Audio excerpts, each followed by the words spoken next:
Can you hear me now? Just let us know and keep typing if you're able to interact with me. It was actually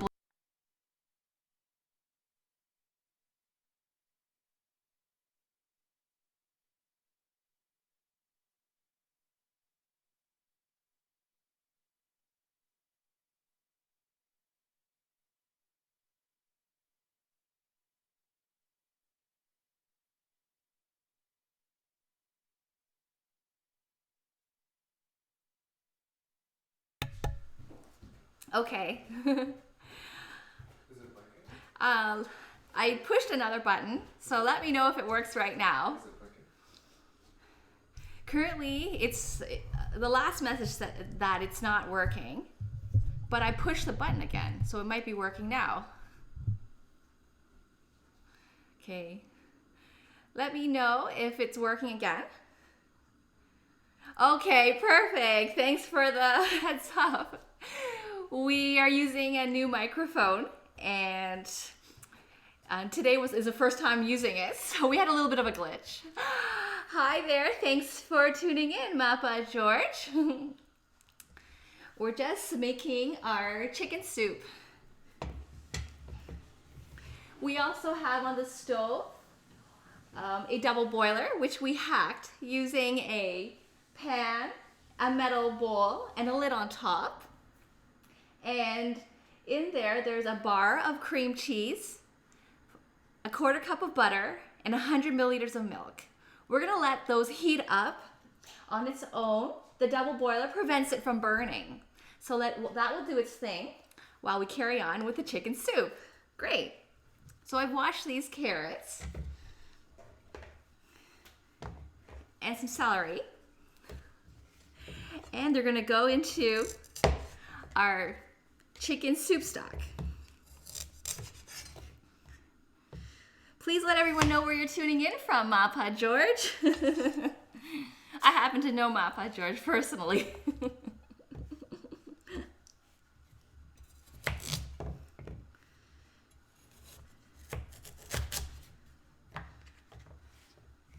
And last call to win is a viewer of ours who participated in our previous broadcasts.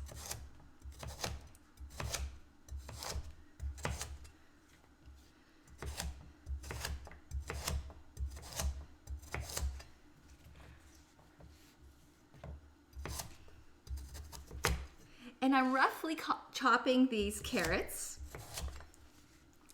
They're used for the chicken soup stock. And when I say stock,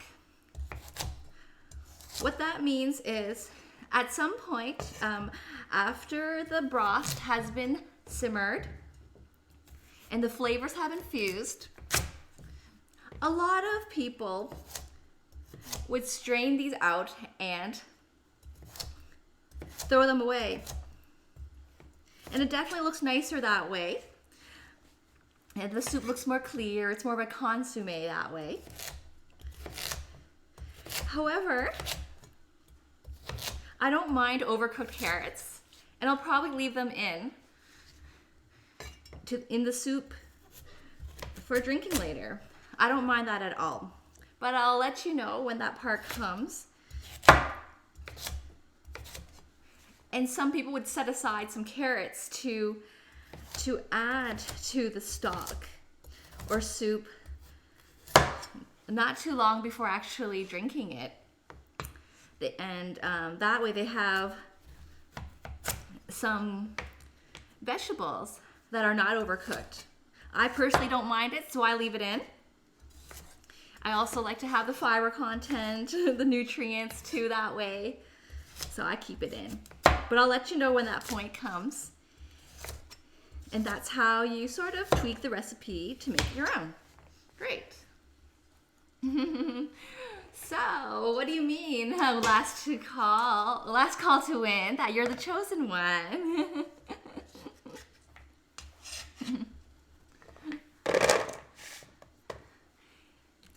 And You might have noticed that I love using this knife. It's my tool of choice when I cut or chop. I grew up using this. It's a standard Asian cleaver. I use it to chop large items and small items, but not very super small items.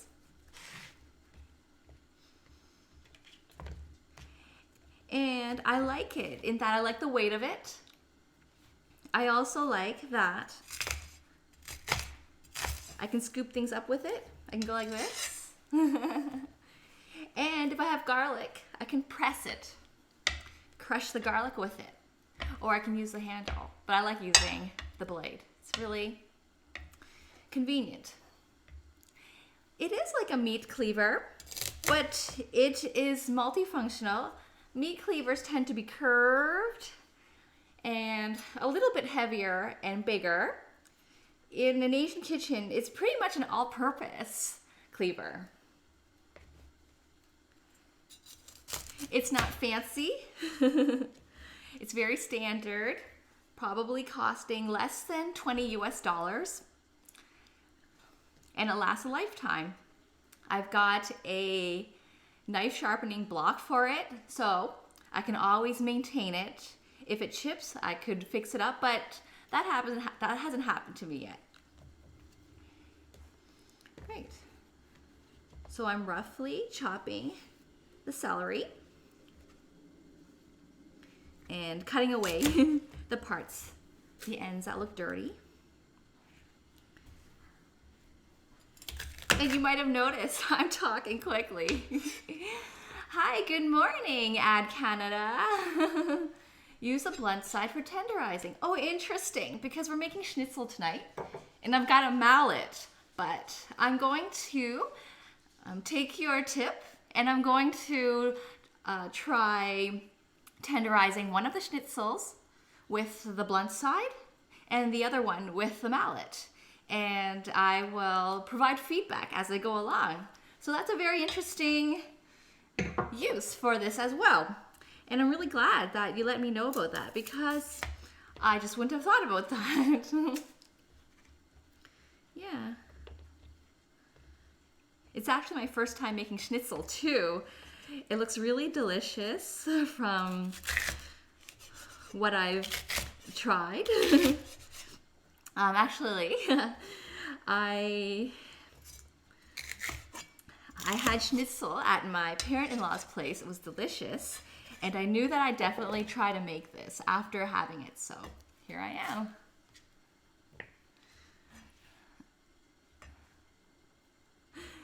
So, Ad Canada, which part of Canada are you from? I am broadcasting live from Toronto, Ontario.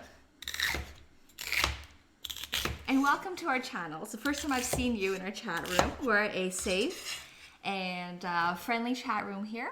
We welcome people of all backgrounds, and we like to engage in conversation about food, and many of our viewers are from all over, so we have a lot of fun doing that and sharing some ideas. We do a lot of cross-cultural cooking, substitution where ingredients might not be available in local markets. So I previously mentioned, if my mic was working at that time, because we had a little technical glitch earlier, that carrots, celery, and onion are pretty basic ingredients in soups in Western and European cooking. In Asia, I would say the onion is, and other, and in place of carrot, there's daikon, there's even Chinese celery, which is like Western celery, but it's more tender. So last call to win later on today. So 4 p.m. Can you remind us what country you're tuning in from? I did write it down. Okay, Swedish meatballs with some pasta. Okay, we'll make note of that. I made meatballs in my second broadcast that didn't get archived, unfortunately. We'll try to get it uploaded, but I did make that. It was quite good, and I had really delicious meatballs over the holidays, the Christmas holidays, with my parents-in-law, and I'll get that recipe and I'll try that, and I'll try to make it fusion with the Swedish recipe. Ooh, and pasta. I've tried homemade pasta before. It's very, very good. And I'm not a pro at it, but I'd love to work on that skill, and it's definitely worth making at some point. Okay.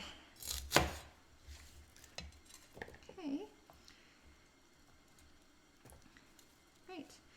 And the leaves are edible. In fact, the recipe calls for using that. And a lot of flavor would come out of the leaves in making the chicken stock. All right, so I've got my roughly cut up celery. And I'm going to start boiling that along with the chicken carcass. I've got 2 of them, so hopefully our soup is very flavorful. And I might be able to reduce the amount of chicken stock I add into it, which is store-bought, the chicken stock. I'm also going to check on our double boiler with cream cheese, butter, and milk.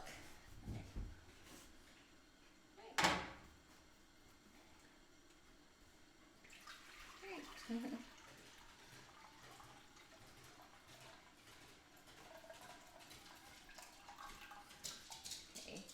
I've got about just over an inch of water, not too much. I'm just gonna have everything cooking. Okay. I'll actually let that come to a rolling boil before putting the ingredients in. And just giving our cheese and butter and milk mixture a stir. I'm just gonna mash up the cream cheese. Meatballs with, I'm reading Last to Call Wins message, meatballs with cream sauce. Wow, okay, I'm excited. I tend to eat more tomato sauces because that's sort of promoted a lot here in Canada, but I'm going to try cream sauce. I've often used cream sauce in jars, but I'm going to try to make a homemade one and perhaps add mushroom to it, because that's one of my favorite ingredients. Mushroom and cream go really well together. And is the meatball a pork meatball or a beef meatball, or can it be any meat?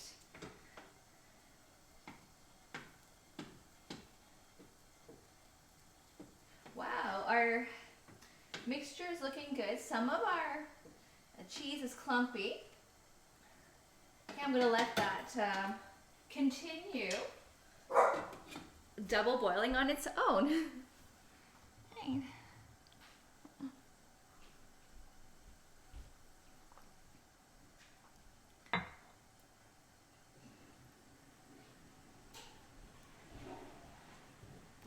Oh, you didn't hear what I said. I wondered if what kind of meat the meatballs are made of. A lot of meatballs are commonly made with beef here, but I think any kind of meatball would work. When you mentioned cream sauce, I was thinking chicken, and I was wondering if a chicken meatball would be good. But I wanted to hear from you what type of meat you like to use or like to have for your Swedish meatball. Okay. And I'm going to add onions. I like the sweet taste of onions. The recipe calls for a large onion. I'm going to add 2 or 3. Onions and carrots, they give a lot of flavor to the stock. I found that even with very little meat, you still have a very good flavor coming out of the vegetables because of all the sweetness in them.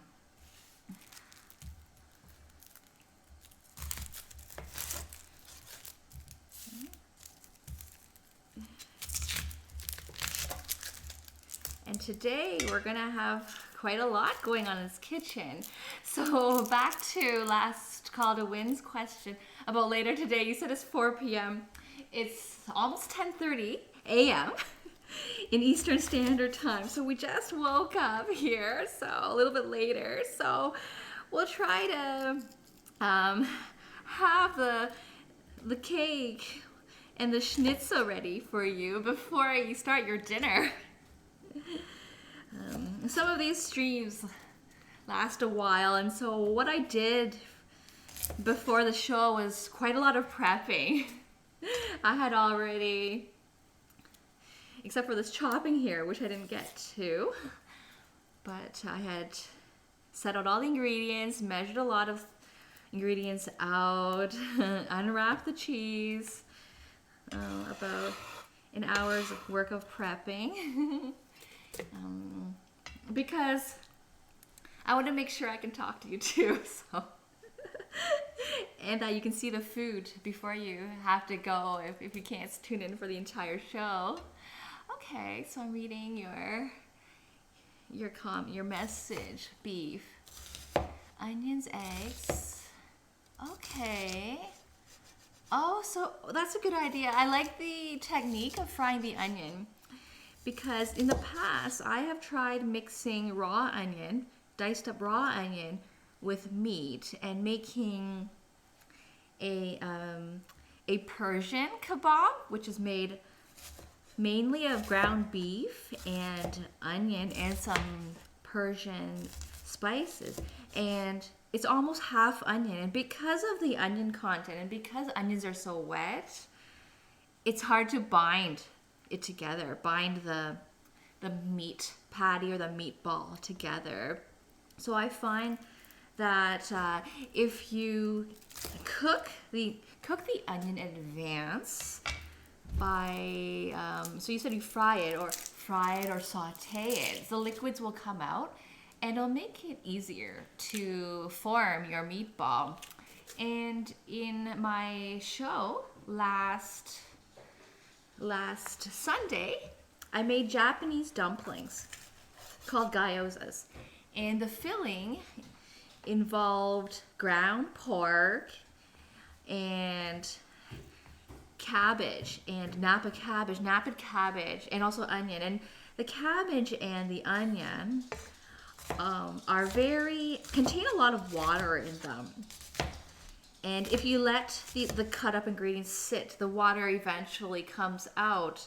So the recipe on Sunday for the dumpling filling actually said to sprinkle salt on it, let it sit for 15 minutes, and the water naturally comes out. And this is the scientific process of diffusion where, since it's coated with salt, the water inside the vegetable naturally wants to engulf the salt. It wants to dilute the salt naturally, so it comes out of the vegetable. That's the process of diffusion. I was trying to explain that. Didn't do a very good job explaining that, but that's what that was. And that's one technique. And I also mentioned to viewers that they can also stir fry the vegetable just to get the liquids out, so it helps. And I also like that when you fry them, you caramelize them, get the sweetness out, get them a little bit roasted, so you have that nice smoky flavor coming in. You can see my nose turning red because the onions are making me teary. Hi there, Martinez Ramon 77. Welcome to Cook for Fun. Let us know what country you're tuning in from. We're an international cooking stream with friends and viewers from around the world. So welcome. And this is a standard Asian cleaver. It's my chopping tool of choice. I like how I can cut small ingredients and big ingredients with it. I can also pick things up with it, right? So that's really handy. And I'm gonna just, since I'm doing this now, I'm gonna carry it to our pot. Okay, and that's boiling. And as I mentioned, I was going to let this boil before adding the vegetables. Okay. And I'm gonna turn it down to just a medium while I finish cutting.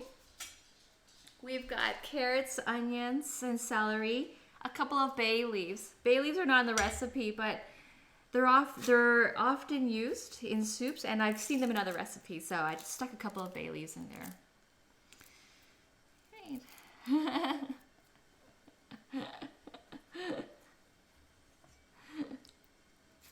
Hi, Viviana. Welcome to our show again. So now your name is Pisara. Great.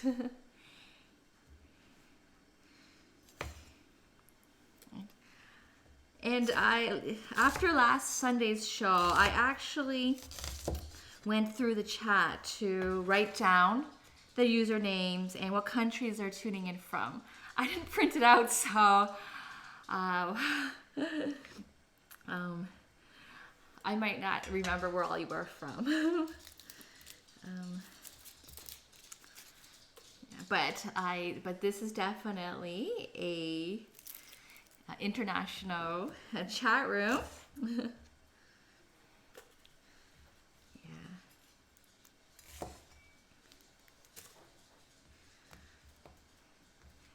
And I'm working quickly because a lot of the food takes time to simmer, takes time to heat up. So I want to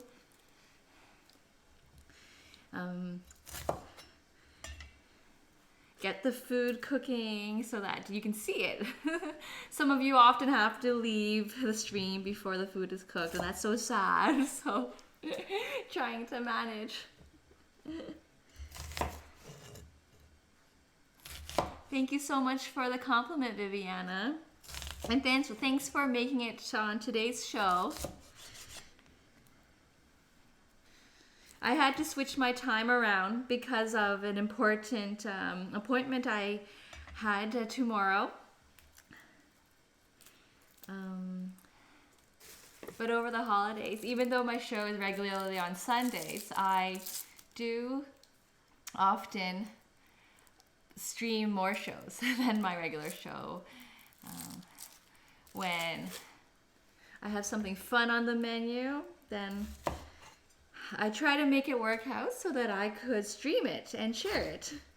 And over the holidays, instead of streaming only 2 shows on the 2 Sundays over the winter holidays, I ended up streaming, I think, double that, 4 shows. Maybe more, 3 shows. I have to check back 4 to 5 shows. Just because it's so much fun. Okay. Hi there, Picadera. Great. And what country are you tuning in from, Picadera? Welcome to our channel.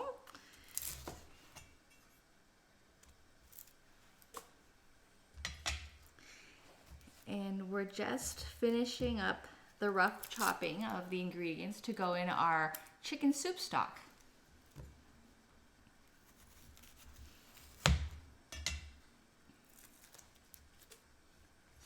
All right, we've got a lot of Americans in this channel. And last call to win. I don't remember exact country you're from.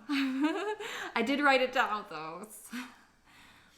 But it is 4:30 where you are, so I'm going to take a guess that you are in, I'm going to guess Germany. I might be wrong though. I'm going to guess Germany.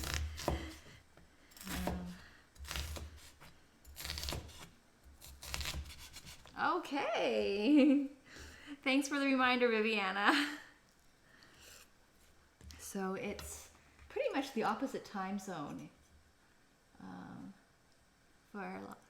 It's evening for most of you. Okay. Sorry about that. I think you might be our only Swedish viewer, according to the list that I wrote up. So I have no reason to forget the next time. Okay, so let's get these in.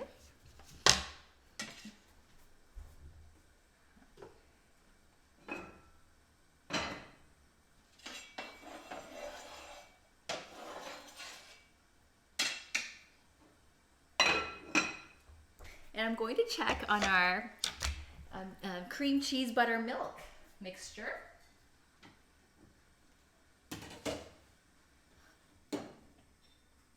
Okay.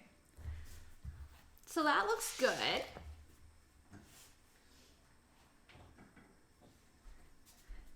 The cream cheese butter and milk mixture, you can see it in the smaller camera, is for our Japanese cheesecake.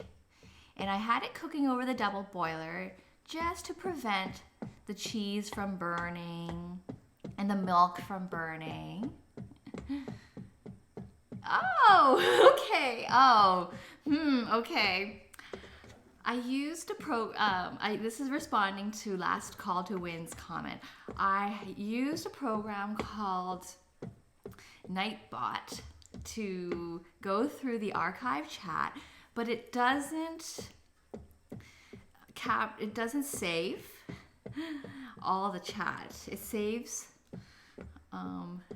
most of the stream's chat, so it might be according to the number of lines there are or something, and I might have missed that. So can you recall the username of this viewer from Sweden?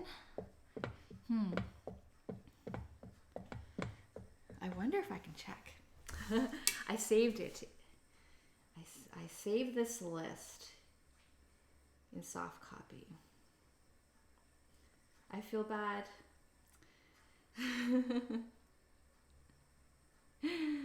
Hi Martinez, we're making Japanese cheesecake, chicken soup with dumpling, and pork schnitzel. And the dumpling is not the same as Asian dumpling.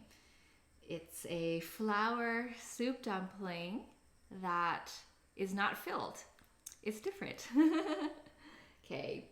I will get this information out with my handy dandy device, my mobile phone. Okay, countries, viewers. So I was writing it out. No, I only put you down. I did put...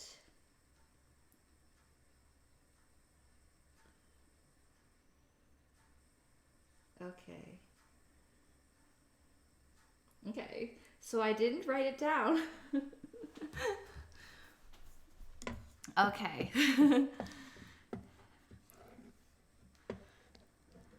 I'll get on top of that. And my husband, the moderator, he's a developer. He's trying to create this bot where people can enter their country, and hopefully we can have flags on the stream to show how many people are from the different countries, just to get a sense of how international we are. Yeah, so we're all constantly thinking of ways to improve the channel. Okay, I'm just giving this a gentle stir to get some air into there so it can cool off. Okay, and I'll carry on by prepping some potatoes. Oh yes, there was a chat about cars. Yes, I remember that. Oh. And it was me and the viewers all chatting because I don't know too much about cars. But it's always great when people in the community are sharing with each other.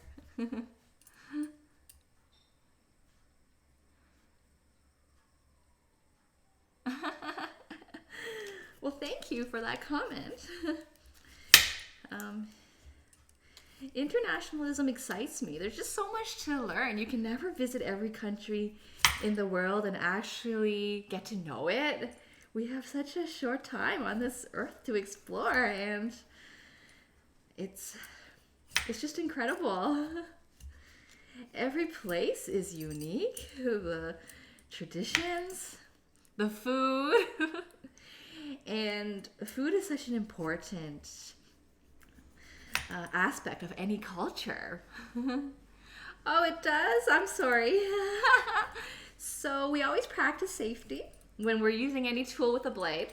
So I'm peeling away from me. That's why, although I'm shaky when I hold the potato, the blade can only slip away from me and not towards me. So we're practicing safety. In other videos, I've often used the potato peel in the ingredient because the nutrients are stored right below the skins. And I like the taste of the peel. I don't mind it. And when it's fried, it's very good. I'm peeling it today because these are older potatoes. They haven't gone bad. There's no mold on it. There's some of these rootlets growing on the eyes, but they're not bad. And therefore, I'm just peeling them. I could still probably eat them, but it'll look a little nicer. I didn't peel the carrots. Some people would. But again, the skin is... Actually, some people would say that carrots don't have skin. What you see on the outside is part of the carrot. It's not separate from what's in the inside. It's a little drier because it's exposed to air. So I don't usually peel carrots. But again, if it was an older carrot, I might do that.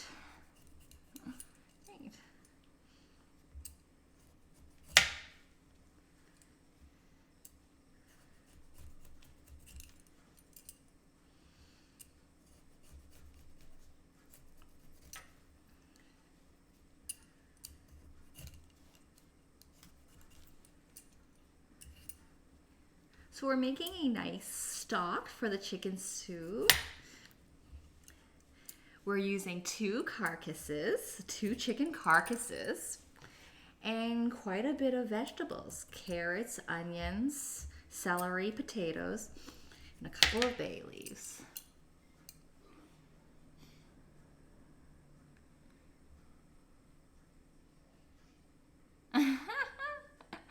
Oh.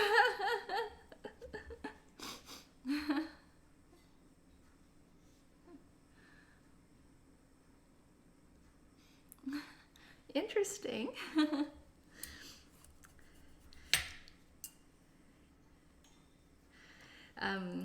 Sweden's very famous for IKEA. IKEA is quite a global success in the business world. And a lot of people own an IKEA item in their home. Okay. And I'm going to roughly chop the potatoes. Wow, and school is free. Does that include university and college? That's great. I suppose that your tax rates might be a little higher then to support that.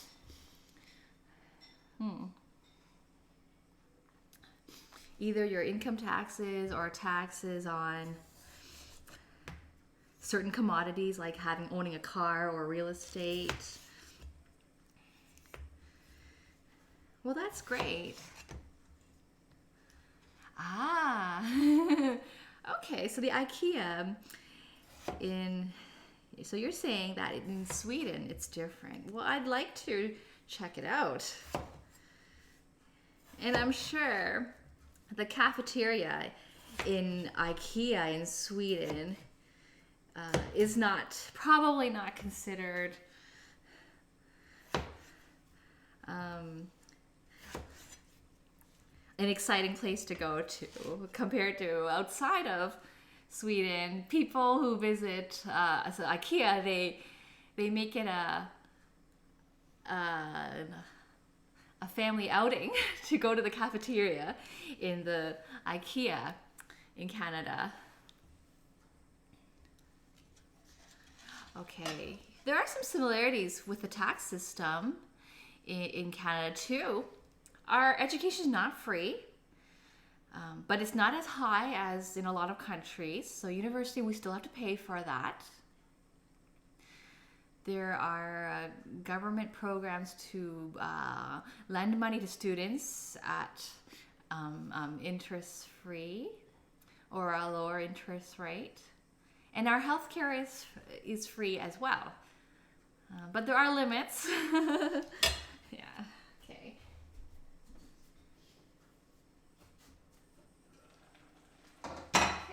can start to smell the flavors in the stock. Oops, I dropped something. That will go in the sink. And now that the vegetables have pretty much sweated, except for the potatoes, we're gonna add the chicken carcasses.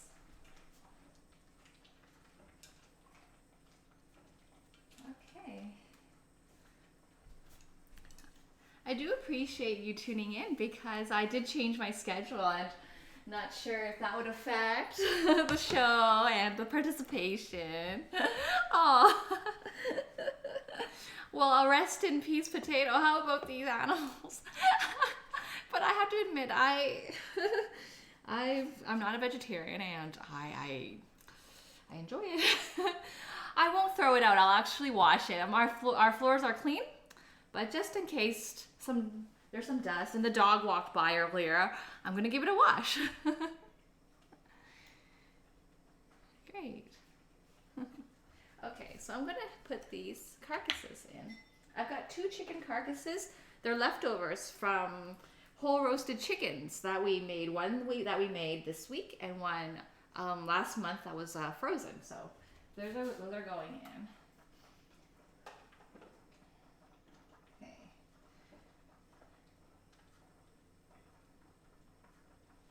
And we've got shredded chicken in this container. Here.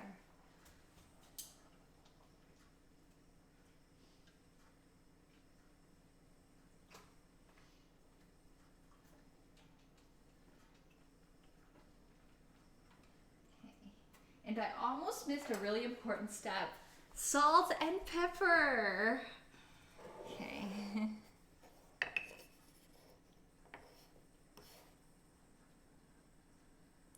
About a teaspoon of salt. I just use my eyeball. Doesn't have to be precise. And as much cracked pepper.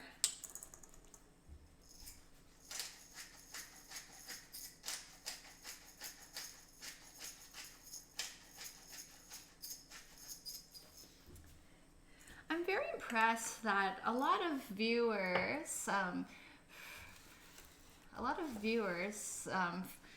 are multilingual. It's in North America, the focus is English. In Canada, there are people who speak French as well. We learn it in school here.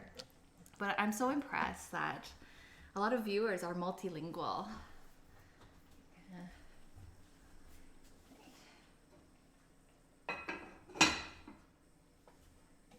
I'm also going to add some water.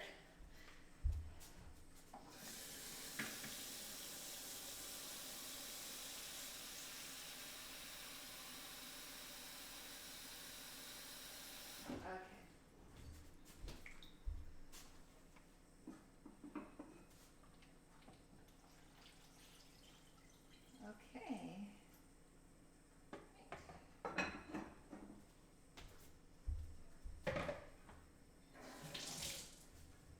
And the potato, it found a way back to the pot.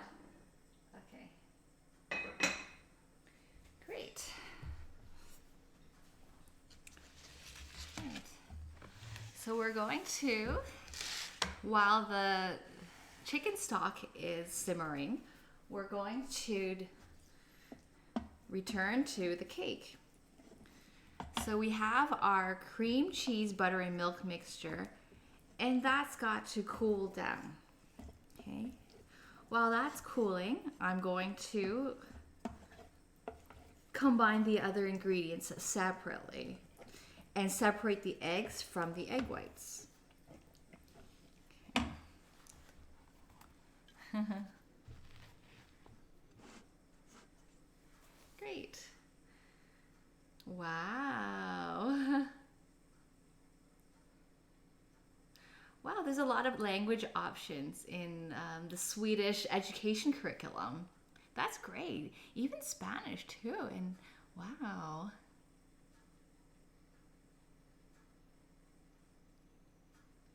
Okay, wow. So in Canada, French is mandatory. I started French in grade 2, and had to take it all to grade 8. But outside of school, we didn't have much opportunities to use it outside the province of Quebec, or outside of the capital of Canada, which is Ottawa, which is a bilingual city.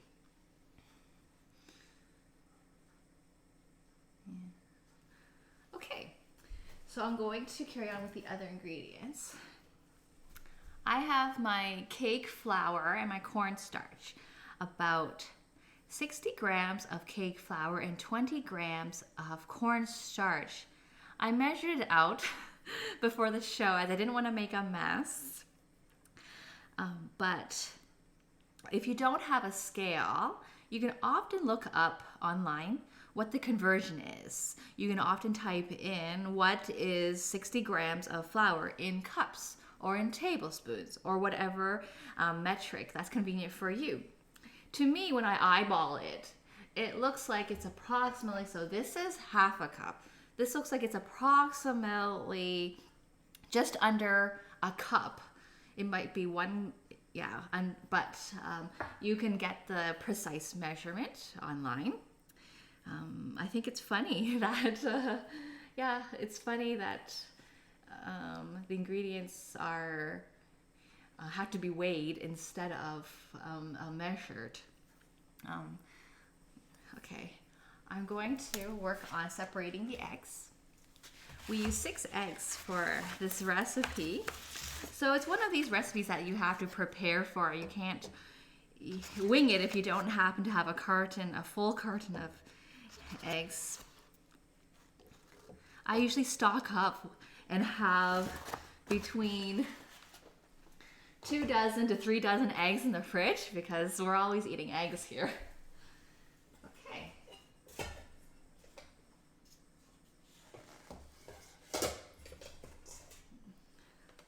So let's separate our eggs. Right. And some of the chat is cut off, so I'm just going to fix the screen. Okay. Move it over. Okay. My dream country to visit. I can't pick a top one on my list. I have been to Europe on a rock star tour. No, I call it that. It was a 10-day, it was a week and a half. So like a 14, 15-day bus tour.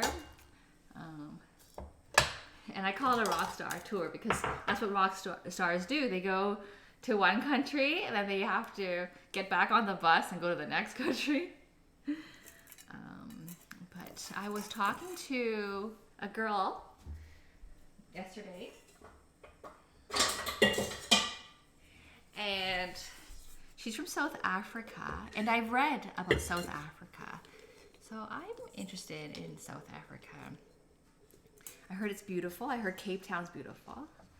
But we'll see. It's quite far from where I am, so I'm not sure if I can make it there anytime soon. So I'm going to put the egg whites straight in the mixer. We're going to whip up a meringue with the egg white, and I'm going to put the yolks separately in here. Okay. So I won't be putting noodles in the soup. I'll be putting dumplings. And these are not Asian dumplings that are filled. They're not like pierogies or gyozas. They are Western dumplings, which are made by combining egg, flour, milk, and butter. Binding it tightly and rolling them into ball shapes, or spooning them into ball shapes and dropping them into boiling soup. So I'm making dumplings. That will be the carbohydrate content in place of noodle. I guess it's sort of, a much like a lazy way of getting the noodle flavor, because noodle is basically flour, or I guess semolina flour rather than all-purpose flour. Noodles, homemade noodles are really tasty. They are tricky to make. Takes a lot of skill, time, and love and care. But we should definitely feature that on the show one day, because those are fun. Ravioli is fun too. Yeah.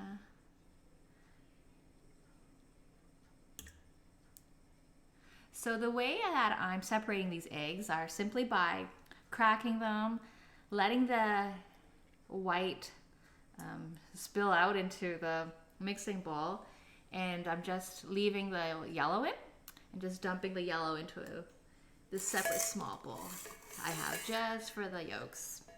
Okay. Yeah. So another tip is eggshells. If you plant things, if you have a garden, eggshells are terrific fertilizer. Free fertilizer. It'd be better if you were to break it down, crush them up, and sprinkle them into your soil bed. So I'm watching myself as I throw out free fertilizer. We don't have a garden, so I can't. At least yet. Maybe in the spring. Then you'll see me saving the shell, wondering what I'm doing.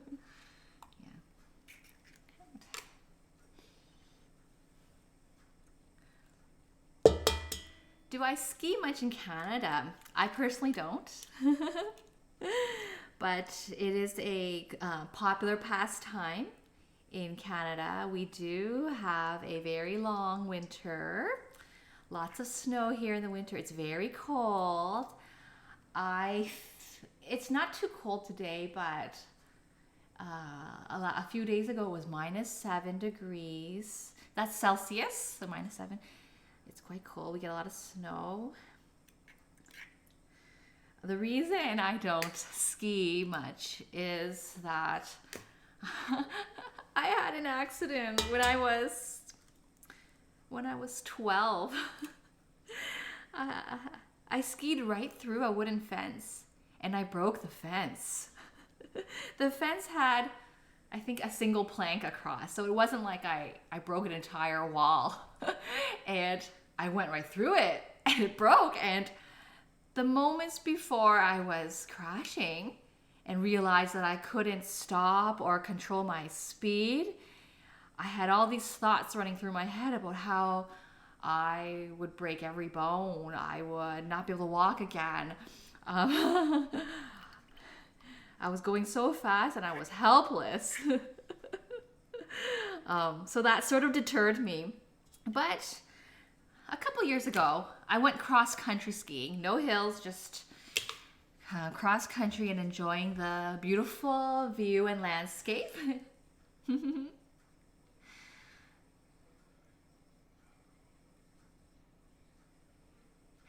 A lot of skiing is done. A lot of skiing is done in Whistler, British Columbia. That's the west coast, just due north of California. So here's a tip. If you've been meaning to visit San Francisco, you've heard that it's beautiful, you can head north to Vancouver. A lot of people from Vancouver say it doesn't look much different from Vancouver, San Francisco. So the west side, Whistler, British Columbia, is famous for skiing. We also have skiing on the east side as well. We have Mont Tremblant.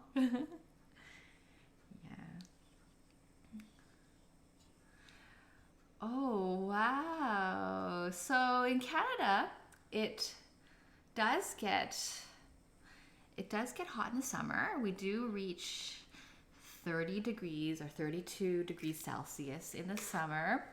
I just threw away so much free fertilizer. That breaks my heart. Okay, so I'm gonna just wash my hands too and put this back beside the mixing area.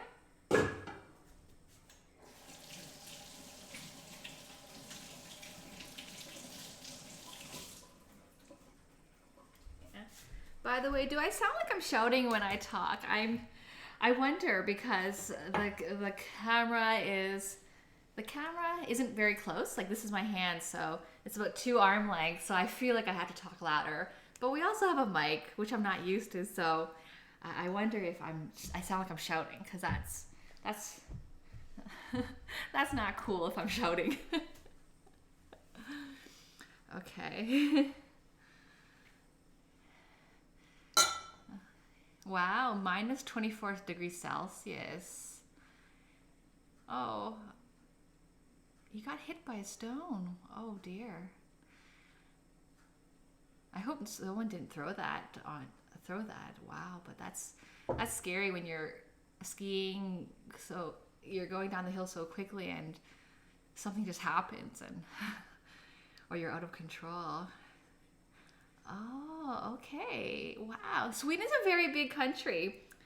I brought out the globe in our last stream, and as I was going, pointing out the different countries that the viewers are from, I noticed Sweden is very big. That's great. Yeah. Okay. The summer is 10 to 15 degrees Celsius. Wow. Okay. Well, that's a very pleasant temperature. Mm-hmm.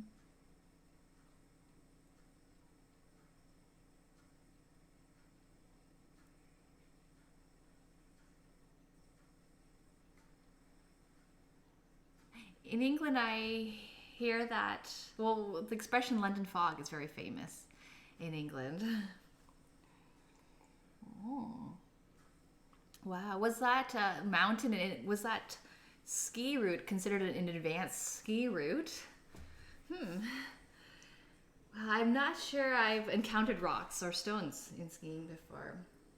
I'm cheating and going to the recipe. I've done this cake probably around 7 times, but I gotta check the menu for directions. Okay, so I'm going to squeeze the lemon juice. Before I do that, I'm gonna beat the eggs and I'm gonna use my chopsticks. So a lot of people might use a fork or a whisk. Everyone has their own native tradition, so I use the chopsticks to beat the eggs. And there's no egg whites to break down, so the yolks break down really easily and they mix. So it's already done. That's 6 egg yolks there. Lots of nutrients, a lot of cholesterol, but don't worry. It's for the entire cake. And the recipe calls for, I think, 2 tablespoons of lemon. I like the taste of lemon juice in it. It's quite nice. So I'm actually going to use an entire half lemon. And you might have noticed, I took the lemon out of a cup. Before the show, I put the lemon in a cup. And that encourages the fruit to become juicier. Some of the water, again, by the process of diffusion, will enter the fruit by osmosis and plump up the pulp of the fruit. So that's a trick. And I've done this before when some of my fruits have become dry. So I did that because I wanted it to be more fruity. Okay. I'm going to turn the soup to a medium-low heat. And that's just going to do its own thing while we're cooking. Oh, and I'm going to use my fingers to pick out seeds so we don't get that in the cake. Okay. Oh, Viviana, are you dreaming of snow? During Christmas, were you dreaming of a white Christmas? Snow is beautiful to look at. It's lovely when it first falls and it's fluffy and you can see the snowflakes and you can catch the snowflakes. I have to pick out a dropped lemon seed. Uh-oh, I might have a lemon seed in the cake. Hopefully not. Okay.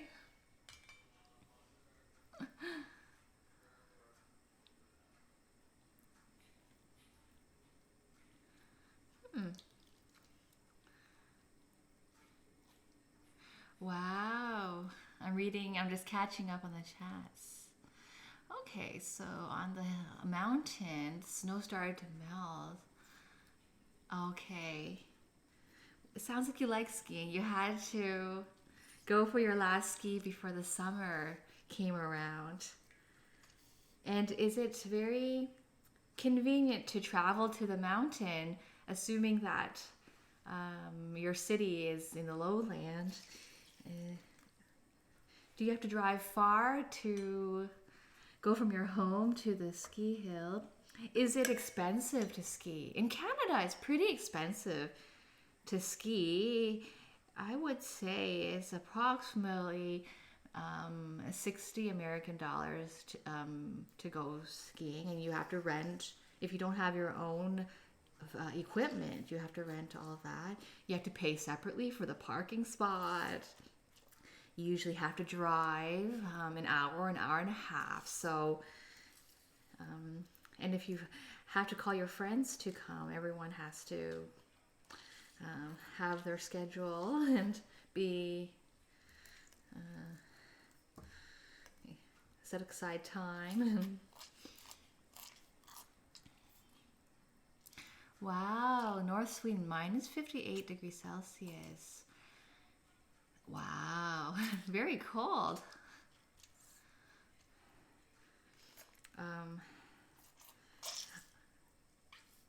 Is there a in Sweden? Is there a popular Swedish brand of winter coats that protect from extreme cold weather, such as the minus 58 or the minus 48? I find that even though I find that in Canada, even though you buy the warmest coat you can possibly find, it's still very, very cold. I find that there aren't coats available that actually withstand extreme temperatures. It's quite hard to find.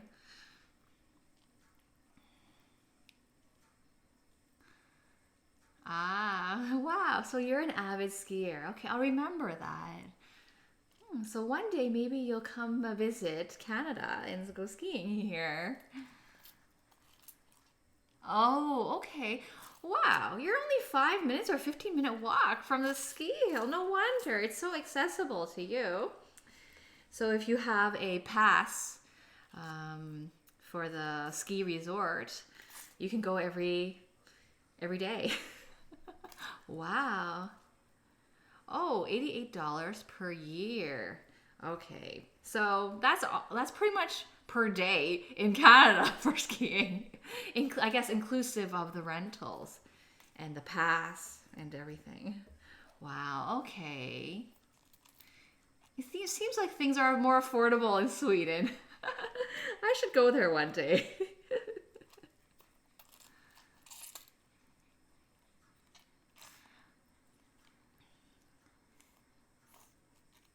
My last question about coats. Coats. If there's a popular Swedish coat brand or a brand that people in Sweden wear to protect against extreme cold weather. Like the popular brand in Canada is Canada Goose. But it's not super warm, I don't think. Yeah. Okay, so I mixed the egg and the lemon. Okay. Hi, BZ Bizo. Thanks for joining the chat. Welcome to Cook for Fun. Please let us know what country you're tuning in from. We're an international chat here on this channel.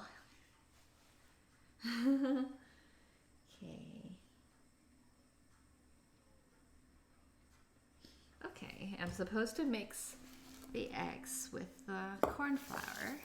I'm just gonna check on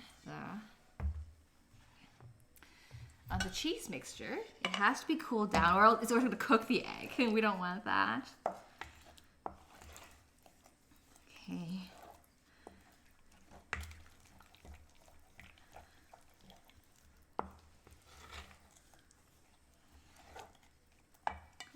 Okay.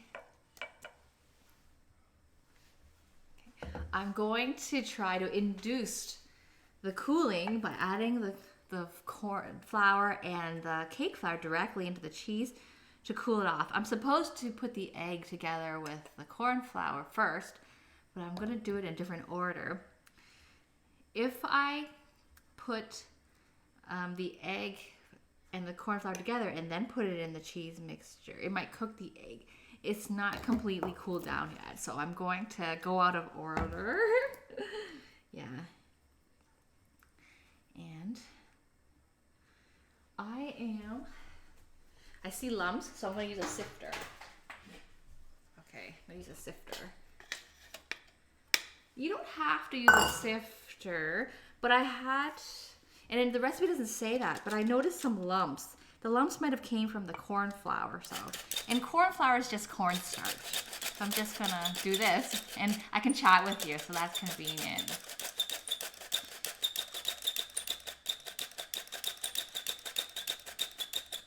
Oh, McKinley jackets. Okay, I'll look that up. I've never heard of that brand in Canada.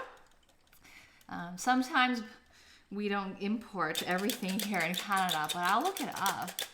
Okay.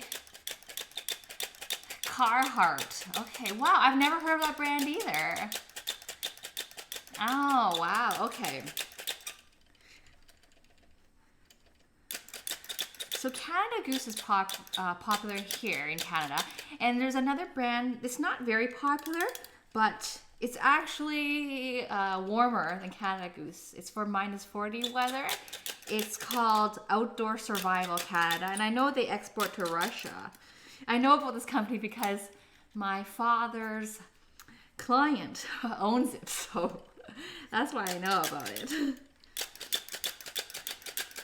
Okay. I might have lost some flour because the sifter has these screens inside it, and some of the flour gets caught in there, so I want to make sure I get it all. Yeah. Okay.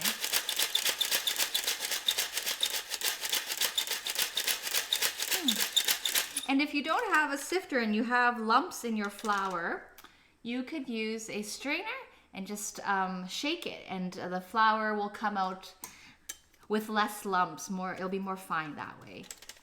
Cabela's clothing. Okay. Cabela's. Wow. So many new brands I haven't heard of. Snowmobile clothes.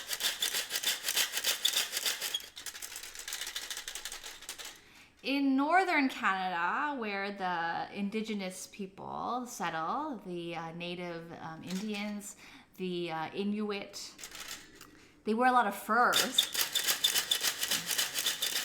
But I've never seen that in outside those regions of Canada. Okay. I know this is loud. It's kind of fun, though.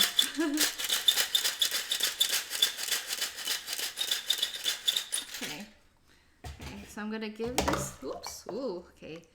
That's a water spill. Okay. This was the water used to juice up the lemon. Okay. Okay. Good. I'm just going to mix this flour in.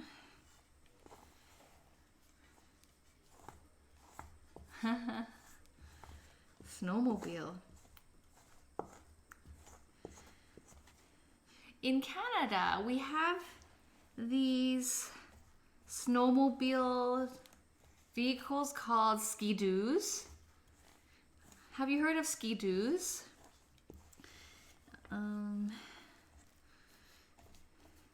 That's popular in northern Ontario. I've never personally been on a ski-doo myself. And people even use them to drive over frozen lakes. Now that sounds dangerous if it's not completely frozen. You can get into a really bad accident.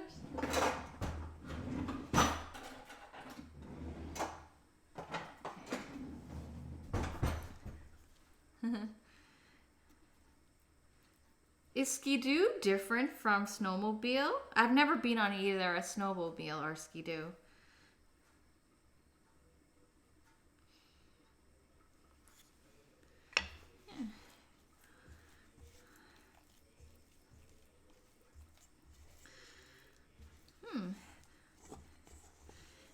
And Sweden is such a big country. I can imagine that the cultures in the south and the north would be different, and possibly the food and the influences. Canada's like that too. We're a pretty big country as well.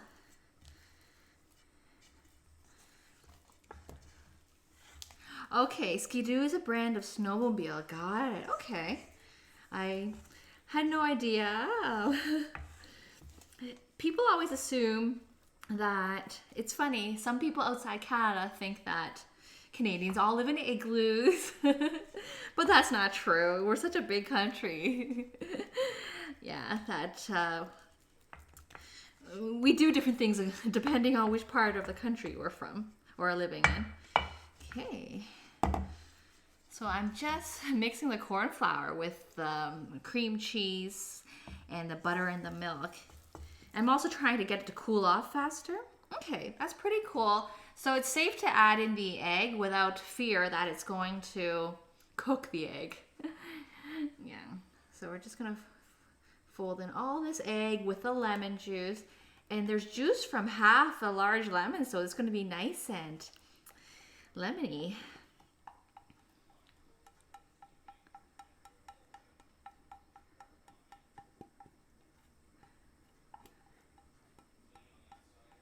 Okay.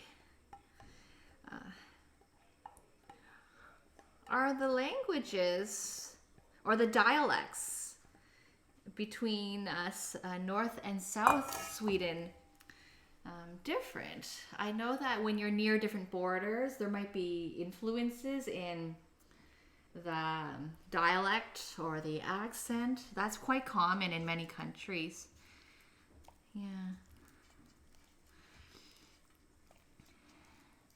In Canada, we have a province that actually has a different legal system. That's Quebec. They're a francophone province. So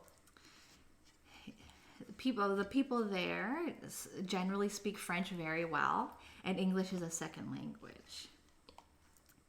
Yeah. Okay.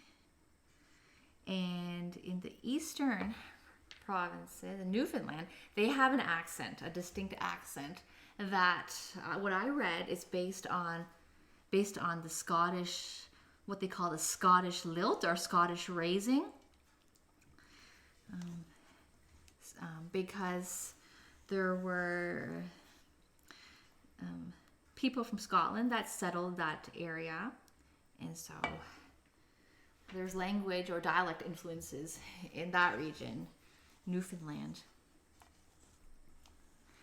This is a Japanese cheesecake. It is a cross between a sponge cake and a cheesecake. So it'll be fluffy and light like a sponge cake with a hint of lemon and cream cheese.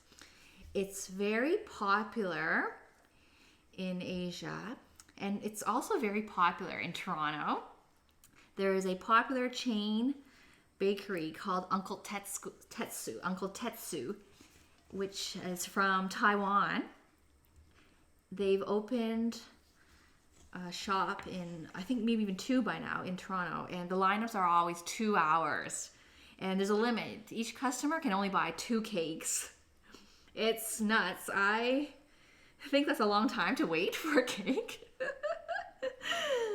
And a local competitor bakery opened up near where I live called Love Me Sweet. They're not international, they're just local. And so I've got cakes from there quite often. They're always a hit. And whenever I give this cake as a gift to anyone, it's always super appreciated. It's so delicious. Oh no, okay, you're lactose intolerant. So we've got a whole brick of cream cheese in here. Do they make cheesecakes that are do they make a cream cheese substitute for people that are lactose intolerant? Perhaps out of a different like a soy ingredient, or they remove the ingredient that causes the symptoms that that you experience. Okay, so the cheesecake wouldn't be something that you might be making soon, but the chicken soup with dumpling and the schnitzel, that would be more suitable. So, okay, so I'm just mixing the egg, lemon juice with the cake flour, corn flour, and the egg yolk. Okay. Something got in the cake, like a piece of dust or something.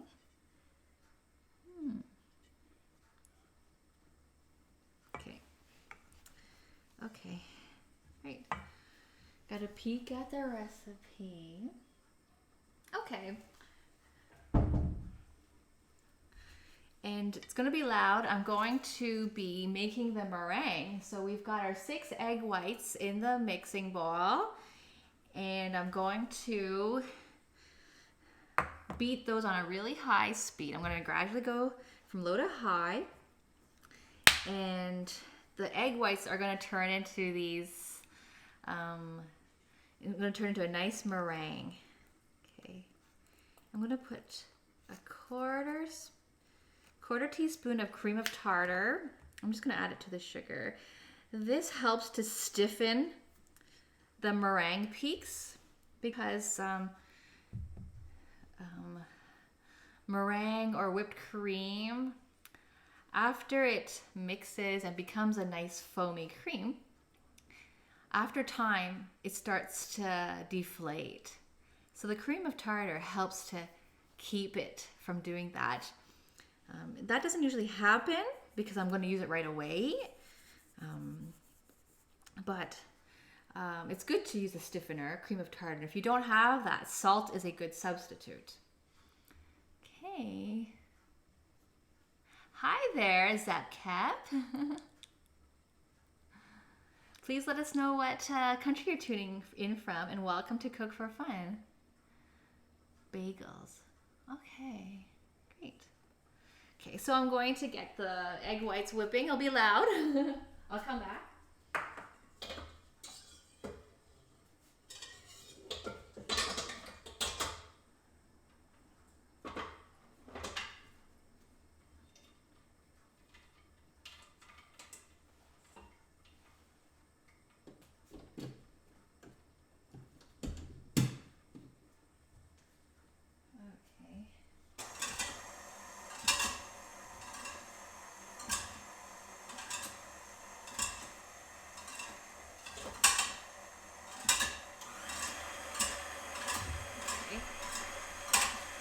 Sorry, it's loud and it won't be for too much longer. And I'll check on the soup.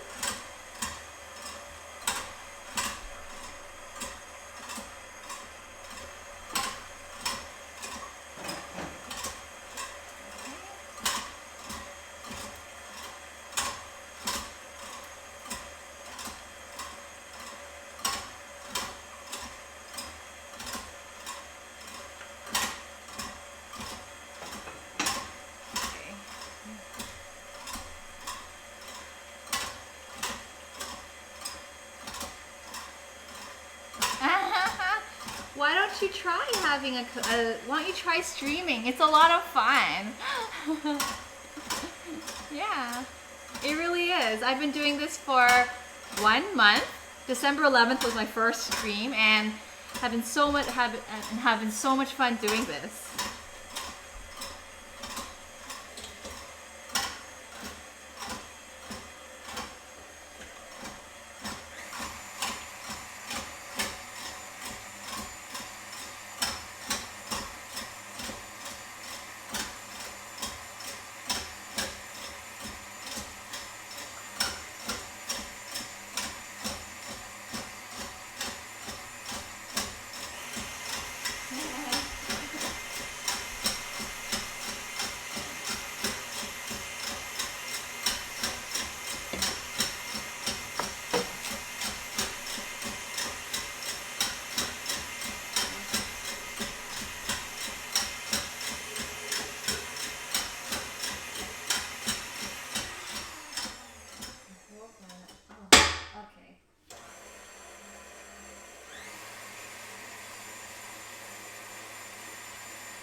last call to it, and I encourage you to have a channel and stream, or if you want to practice first, do a recording with a simple video function on your computer or camera or even cell phone, and replay it, see what you like about your show. It's a lot of fun.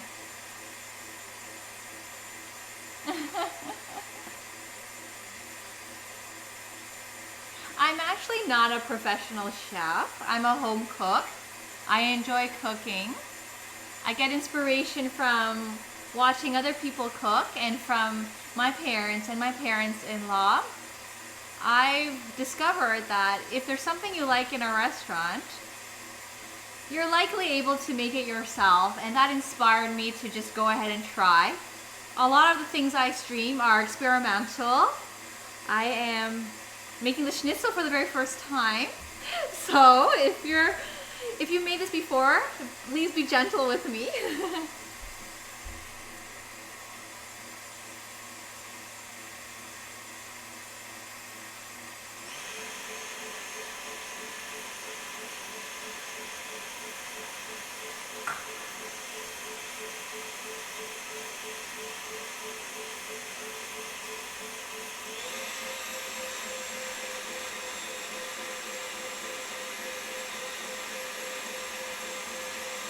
Yeah. Great.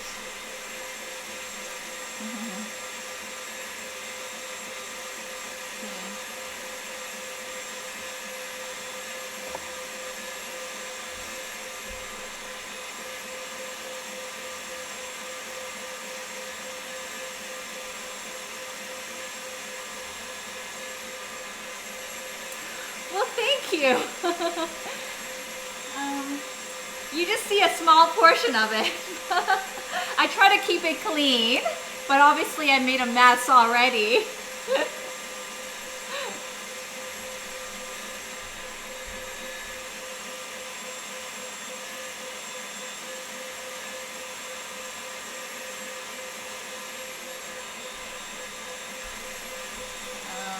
My husband and his parents are into home improvements, so like there are simple things you can do. Like the kitchen counter is a big deal. You can always replace your counter, and then you change the look already. The backsplash. Yeah. This home is new, so that's why things look like more modern.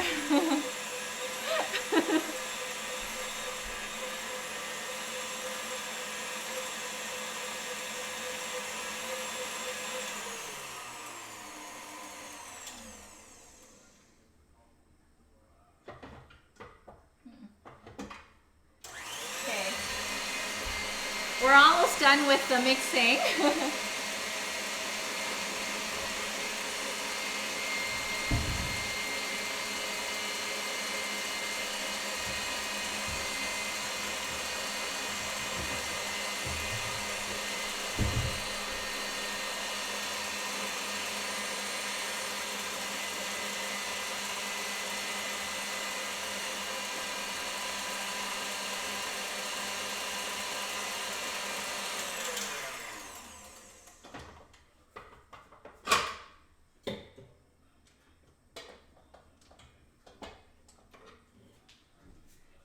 So these 6 egg whites turned into this meringue. You can see how stiff it is. It's like magic.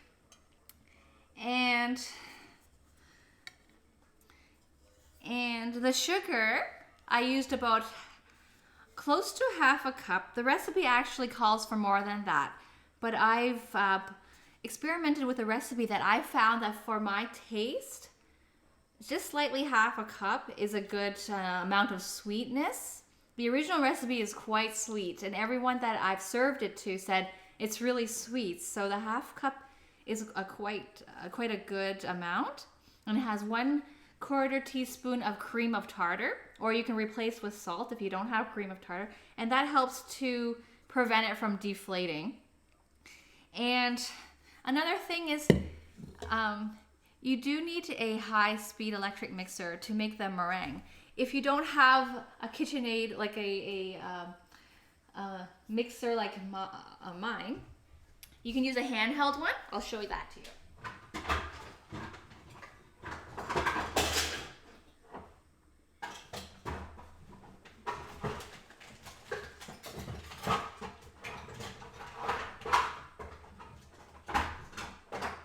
So if you have just a simple hand one, you can do it. You can use your hand mixer, and it'll and just use a high speed, and eventually it will become a meringue.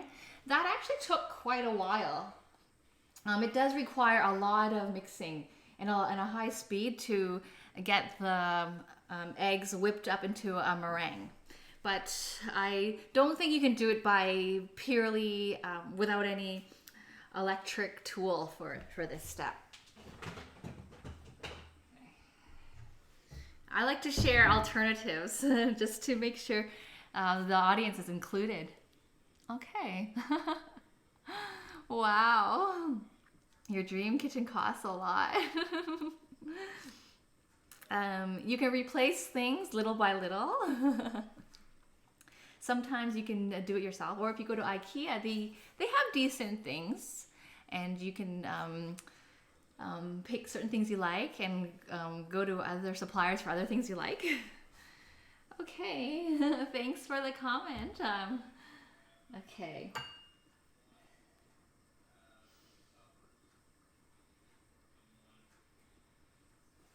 So we're almost done. Okay. For the cake, we're almost done. Putting the cake together. I'm gonna make your review. Now I have something interesting to do. So I'm going to add an extra element to the cake. In my very, very first episode, unfortunately it's not archived, we'll try to get it on my channel, I made pumpkin pie from scratch. I carved a pumpkin and I cooked the pulp and I made the pumpkin pie filling.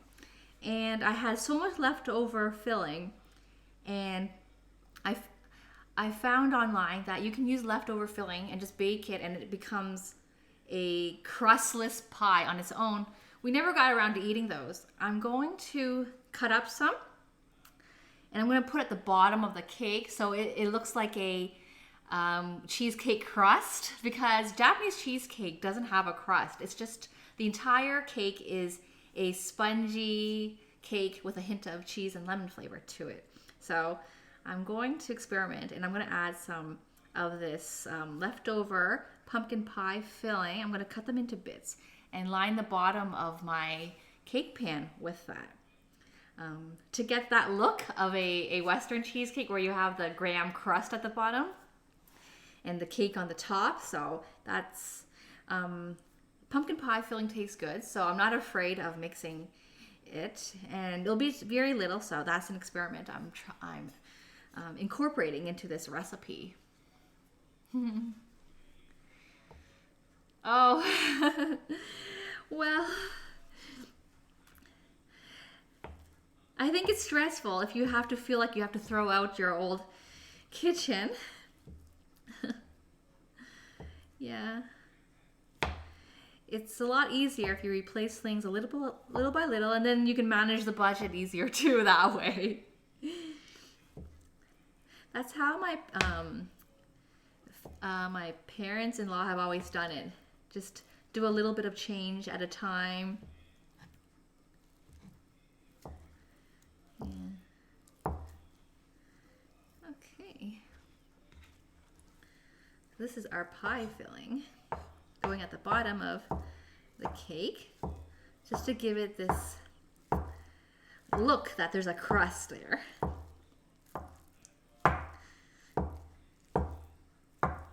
Okay. And if you're wondering why I'm cutting it, it's because, so pie filling is soft. Okay, before I put it in, I'll explain. It's soft, but but it was frozen, so that's why I'm cutting it.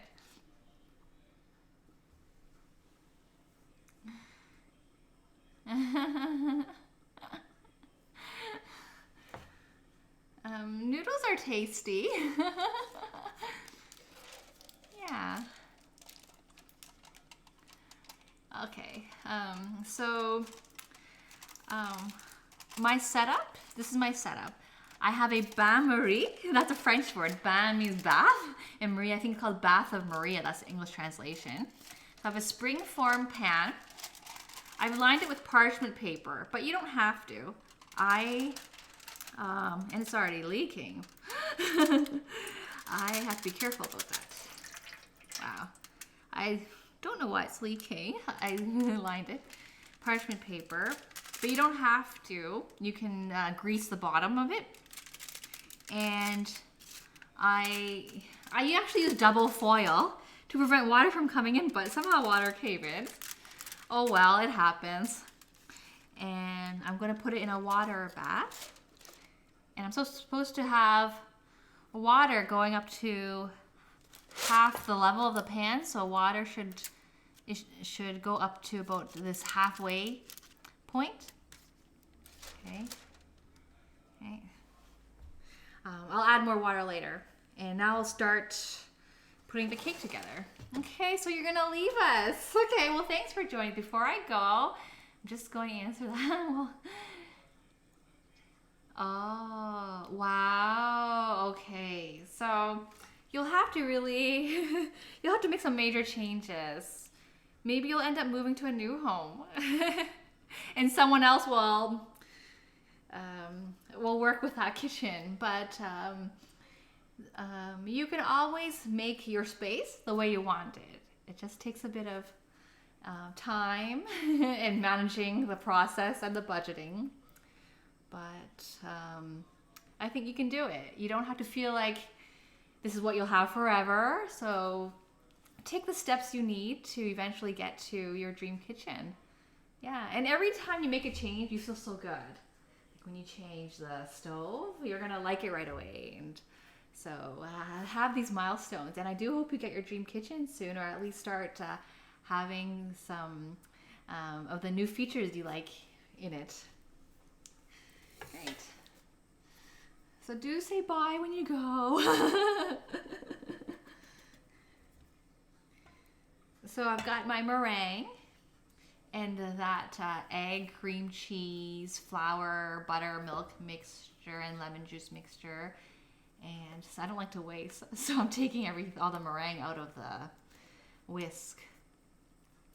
I'm going to fold these in to each other.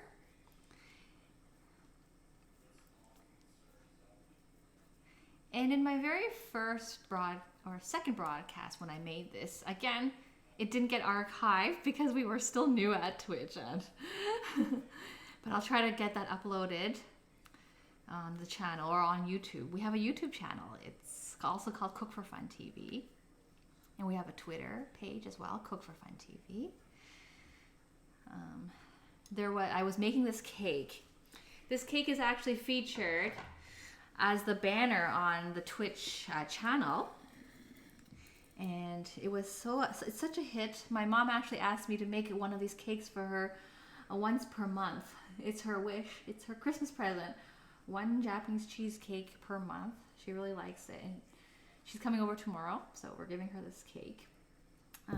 So I'm just going to, it says to fold in 1/3 at a time, so I'll do that. One of the viewers taught me how to fold it in because I wondered what's the difference between folding and mixing. And the viewer told me you get your spatula, you scrape from the rim of the bowl, and you just do that, and you try to bring the batter into the center of the bowl as you do that. And so it's a gentle way of stirring. And this is called folding. So folding is very important in this process in order to prevent your meringue from deflating. Okay, so I'm gonna add Another 1/3 of the mixture in. Okay. And just mix it around the rim.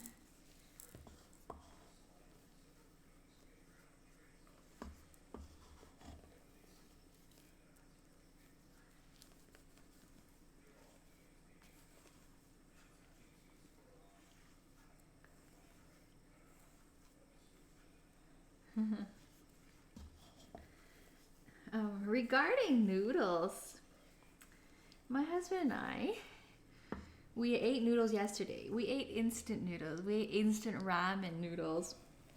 And we loved them so much. They were so tasty. It's this brand called Nissin. Nissin. It's a Japanese brand. And the mascot for the noodles is like a cartoon boy. So, a cartoon boy. It's called Nissin. And the flavor we had was chicken flavored ramen. It was really tasty. Okay, I'll keep, this is the last third. It was like one of the best noodles he's had. We added a package of frozen wontons and chopped up Napa cabbage and some broccoli to it. Yeah. And it was really, really good. And it was instant, so it was super easy to cook. Okay, I'm just folding the last third in. And the meringue is what gives the cheesecake the spongy texture. The last time I made it, I think it was December 18th, I was so lucky when I baked it. It didn't crack. Speaking of baking, I better preheat the oven. Okay, 325.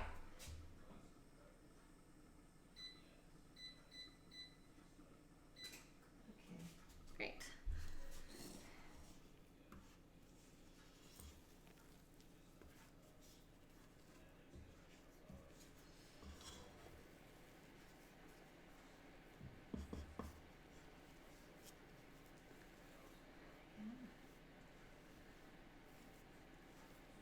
Can you see? Okay. It's a very gentle mixing. Sometimes if you don't mix it well, you get parts of the cake that are more concentrated with a cheese flavor. Sometimes you just can't control that. At the same time, you're afraid of being too thorough with the mixing and not having the airiness of the sponge cake texture. If you mix it too much, you're going to lose all the air that we mixed into it in making the meringue. So it's a balance. Okay, so that looks pretty mixed. Homemade ramen's delicious, and when you add other ingredients to it, it's so good. So I'm putting some pumpkin pie filling at the bottom. I'm doing this because it's a leftover pumpkin pie filling, and I'm using this to make a pretend crust at the bottom of the cake. We'll see how that turns out. It's a little soft. It's a little soft.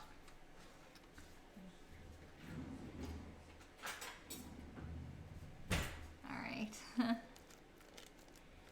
Yeah, just pressing that down.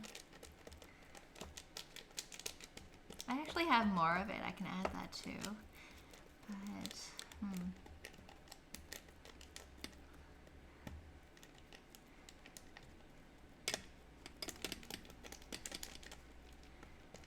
yeah, homemade ramen's really good.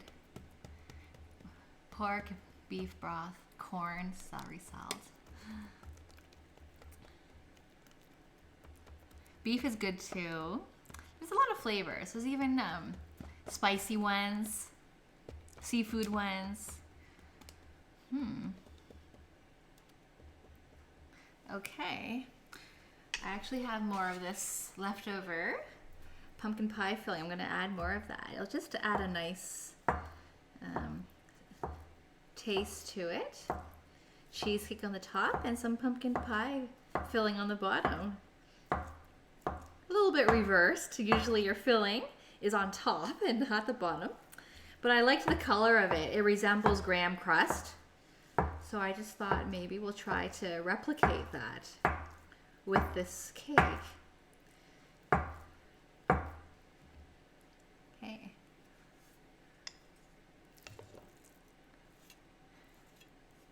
And our oven is preheating.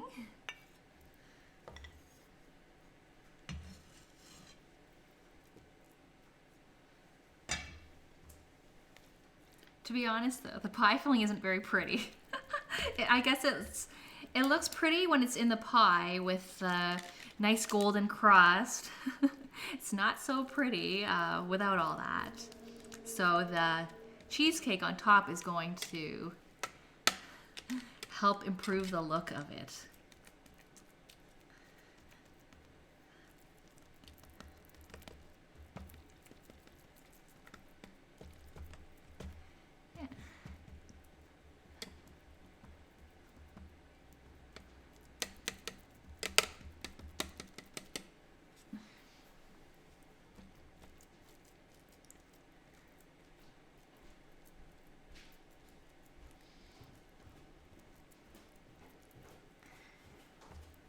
And while this cake is baking, we're going to start making the schnitzel. So we have a full meal. We've got the soup appetizer, schnitzel main, and dessert. Great. So I lined the bottom with pumpkin pie filling. This is not in the recipe at all. It's sort of ad hoc. But pumpkin pie is delicious, the filling, so just adding that in. And here we cook for fun. We like to use ingredients that we have and not waste things and experiment. Okay, and I'm just going to put the batter right into our bain-marie. Okay.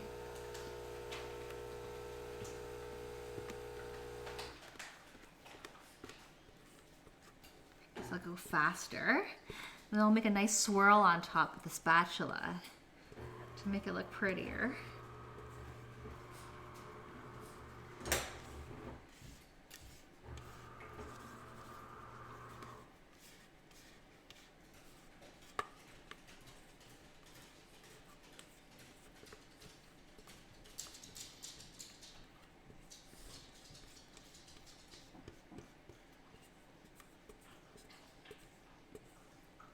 I also put the pumpkin filling as an experiment at the bottom because it's heavier than this batter and I don't want the sponginess or the airiness of the meringue to be weighed down by any of the extra ingredient I put in. So we'll see how it turns out. Okay.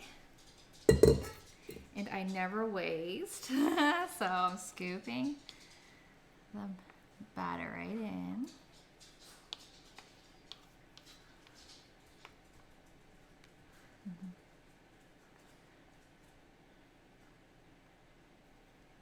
Okay, and to improve the look of it, I'm going to swirl the top. So.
leftover batter. Try to put this on without making it ugly.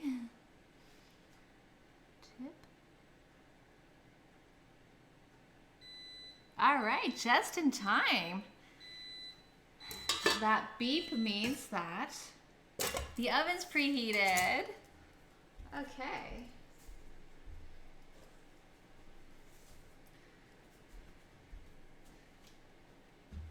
And we have to put more water in the bain-marie, so let's do that.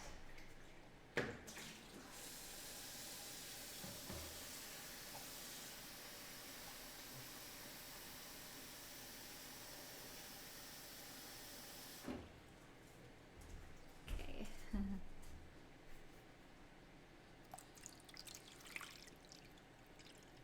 All right, so into the oven.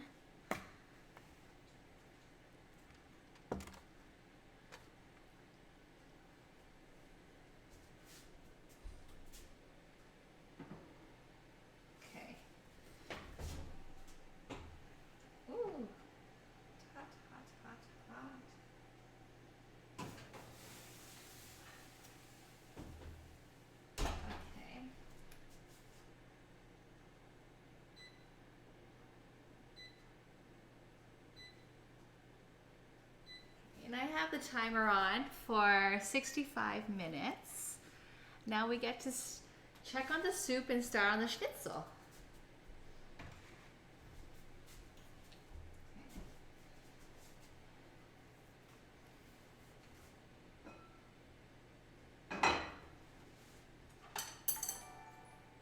Thank you so much for the follow. Welcome to Cook for Fun, Sweet Dreams. Let us know what country you're tuning in from.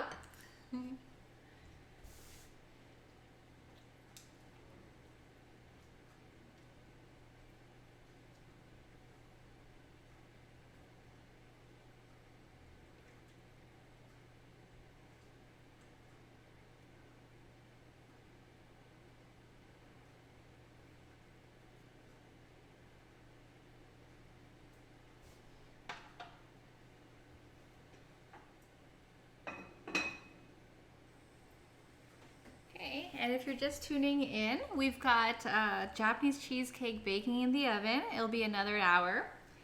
We have chicken soup made with 2 chicken carcasses from leftover whole roasted chicken. The carcasses were frozen, and we're giving it a new life by making soup with it. And we've added carrots, onions, celery, and potato and bay leaves to the soup.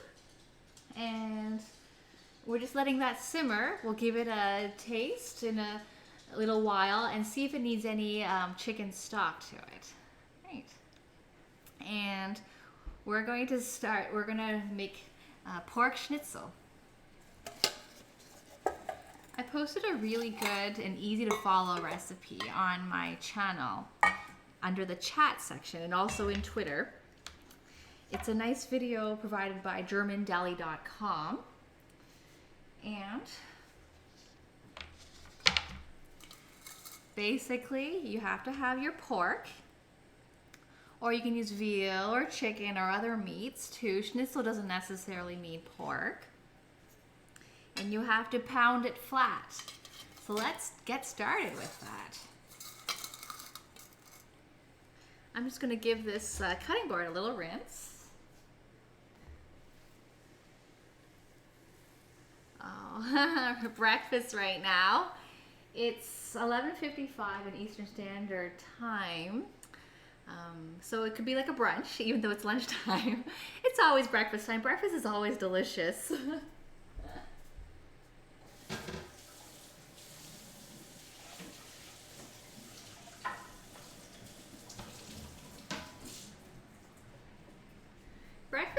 Breakfast is one of my favorite meals because of eggs. I like eggs. Eggs are really good. And pancakes are really good.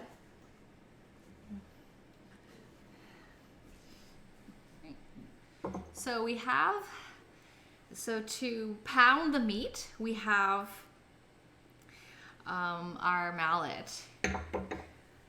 Another viewer told us that we can use the cleaver. I'm going to give that a rinse because it's covered with pumpkin filling.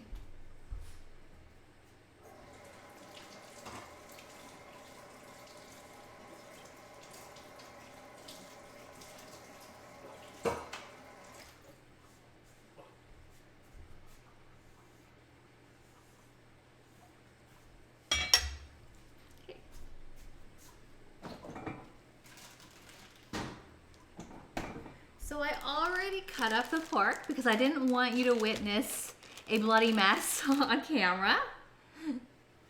Hi, choir member, the choir member. Hello, welcome to Cook for Fun TV. Please let us know what country you're tuning in from. We're an international channel, so a lot of viewers here with us today are from different parts of the world. So welcome. And you're just in time for us for the preparation of the pork schnitzel. So one of the first steps is to have a piece of pork. In the recipe I posted, it says pork loin. I happen to have pork loin. I think any boneless cut would do. Okay. Because we are going to tenderize it by pounding it until it gets very flat. And if you're tuning in from Canada, so I'm going to show you something funny because I have cousins in the U.S. and they thought this was really funny. So you're tuning in from America. We also have other American viewers in the chat room. Welcome. Our milk. A lot of people buy milk in bags. It's so our milk are sold in these bags, and we put them in a pitcher, and we cut a little hole and we pour our milk out. So I showed this to when my cousins from Kansas visited me. They were shocked. They're like, milk in bags. So anyway, and when I went to summer camp as in elementary school, they told us to recycle. They said these milk bags are of high quality. They make good bags for packing things. So I save my milk bags. And so this is a milk bag, and I put my pork chop in it, but boneless, not pork chop. My slice of pork loin in it because there's no bone in it. But you can use saran, like plastic wrap, or you can use a Ziploc bag and cut off the zipper, although that's a waste because those are pricey, those bags. Just use a plastic bag or plastic wrap and put your pork in there. It is quite funny, isn't it? Having milk in bags. And you get your mallet. So I'll use a mallet with one of these porks and pieces and the cleaver for the other one. You just pound it. So this is my first time making them. I've never done this before. So yeah. Hope it turns out just like the chef in the YouTube video.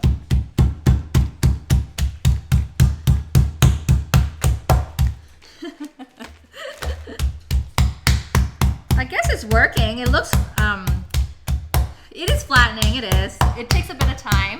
So, and you know what? I can look at the chat while doing this. It's a bit loud, so nothing I can do about that. Great. And which country are you from, Sweet Dream? We have people on this in this chat from Sweden and England,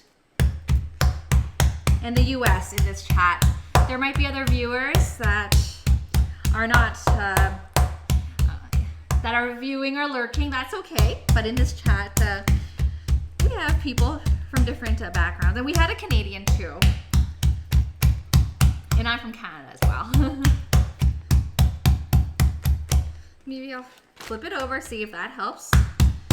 And that's a workout too. I had to switch hands because it's tiring.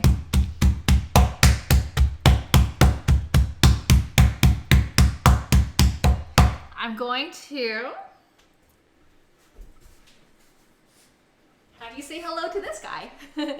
This is Winston, and he can hear the mallet, which resembles the sound of chopping meat, and he's very interested because sometimes I give him raw chicken bones because he's on a raw diet. He can eat that, and so he thinks I'm preparing food for him. I'm really sorry, but you will get a treat. Yeah. Okay. I'm gonna wash my hands now.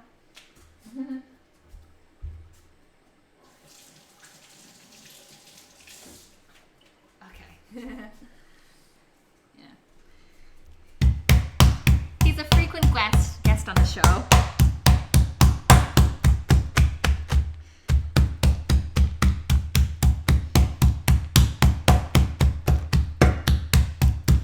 So this is what it looked like before it was pounded, and this is what it looks like now. It's pretty flat. I even bursted a few holes in it. You can see the holes in it. So I guess it's pretty flat. I'll just pound it in some areas where it's not as flat. Okay, so that's pretty flat. And someone said I can try using the cleaver to do it. Oh, I don't know. So maybe like this. Oh, okay. Or the blunt end, yeah. Oh, okay. That's working.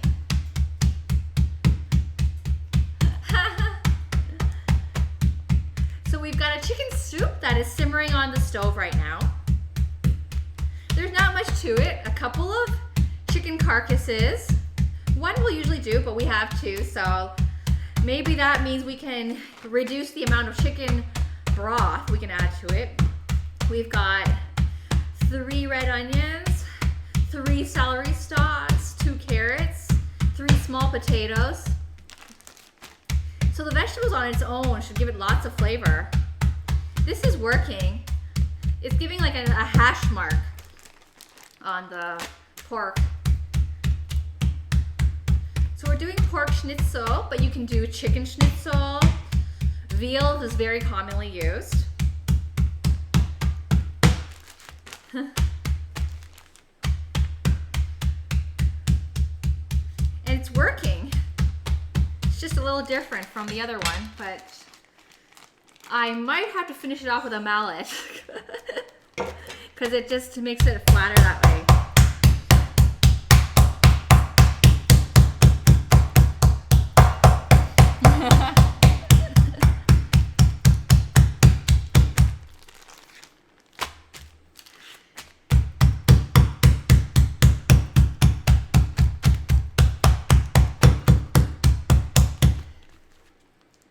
Okay.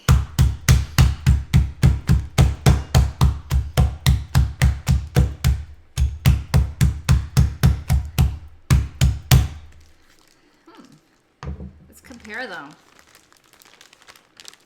Oh, great. Welcome to our channel. We actually made pierogies in a previous broadcast. And if you were there on the show, you might have given me tips because it's my first time making it. Okay. So they're pretty good.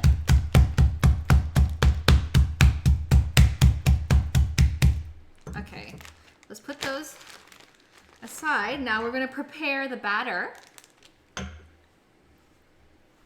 And it requires flour, egg yolk, and breadcrumb. Hi, Kent0456. Kent is a returning viewer, and you're getting ready to move for Singapore soon. So, how's that preparation coming along? Okay. And is this trip to Singapore, or are you going on a different holiday? That's really exciting. Trips are always fun. So I'm just going to grab some all-purpose flour. I have this under me.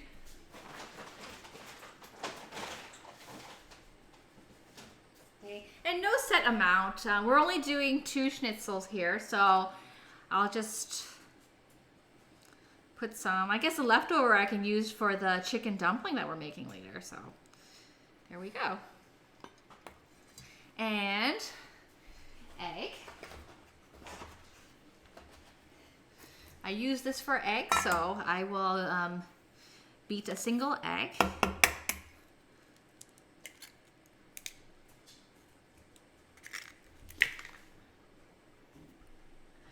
And I'll use my chopsticks to gently whisk. Oh, wow.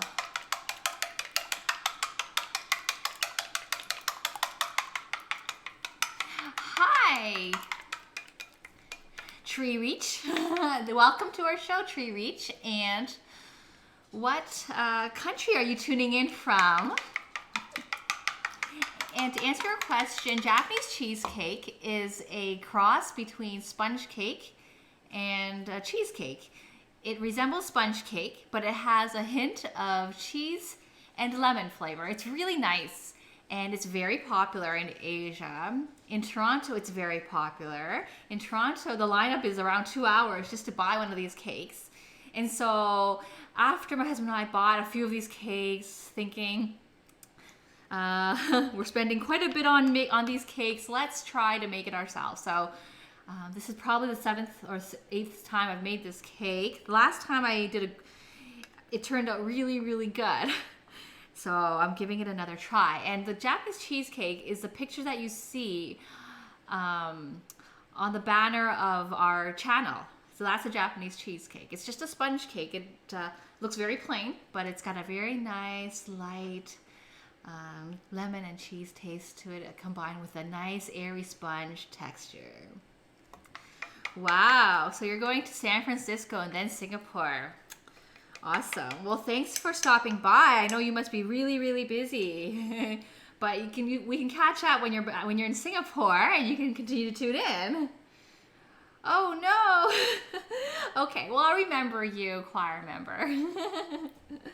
Okay, so we've got. I'm gonna put. I guess I can put these in front of you. So the first step is to dip the pork in the flour and then egg. So I got egg here. Okay. I'll probably do a second egg. Yeah, I'll do a second egg. And I'm not worried about wasting because we can use those ingredients in our chicken dumpling later. Okay. Oh, I have an egg accident. One of the eggs are stuck to the carton. The shell is stuck to the carton. I'm just gonna pour the egg in. Okay, there you go. Okay. Okay. It happens. When I lived in Asia, sometimes I bought eggs that were in a bag rather than a carton. And every time I brought them home, I would break at least an egg. Okay. Great. We have quite a few American viewers.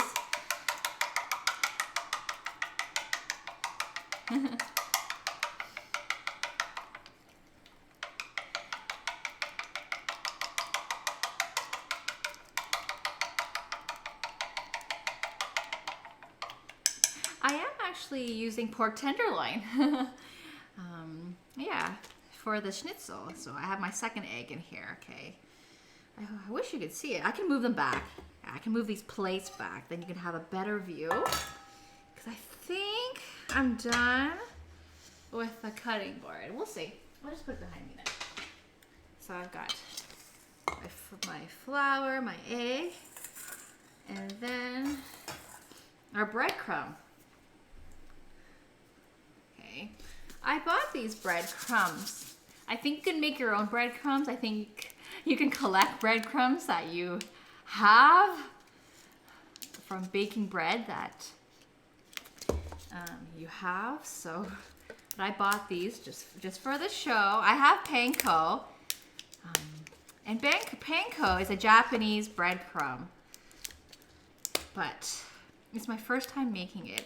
I usually tell people to substitute it. If you have an ingredient that's similar, so for example, I have panko, which is Japanese breadcrumbs. I would normally say use it. Don't go and buy another. Thank you so much for the follow, choir member. Thanks so much. Yeah. I often advocate use what you have, don't waste, because ingredients will expire if you don't eventually use them. But this is my first time making schnitzel, and we normally have a lot of German viewers. I'm not sure if they're not on in the chat today because my show is usually on Sunday, so it's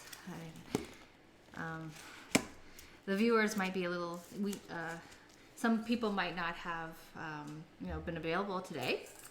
So I was a little bit nervous because a lot of viewers might be very experienced at making schnitzel, and I wanted to use the right ingredients. So today I didn't substitute. I'm using breadcrumb. But you know what? I'm going to add a bit of panko just because I always add a twist to it. So I have panko.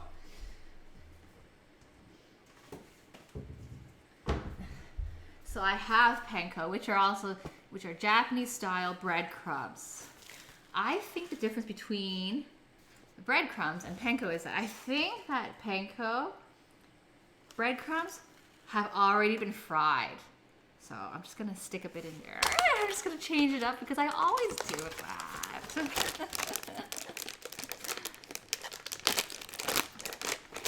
Thanks for fixing your follow button, choir member, and following. I really appreciate it. Ice cream. Oh, you're talking about panko ice cream or tempura ice cream? So in Japan, there's this ice cream. It's super cold. It's pretty much frozen. They stick it in batter. And often they use panko batter.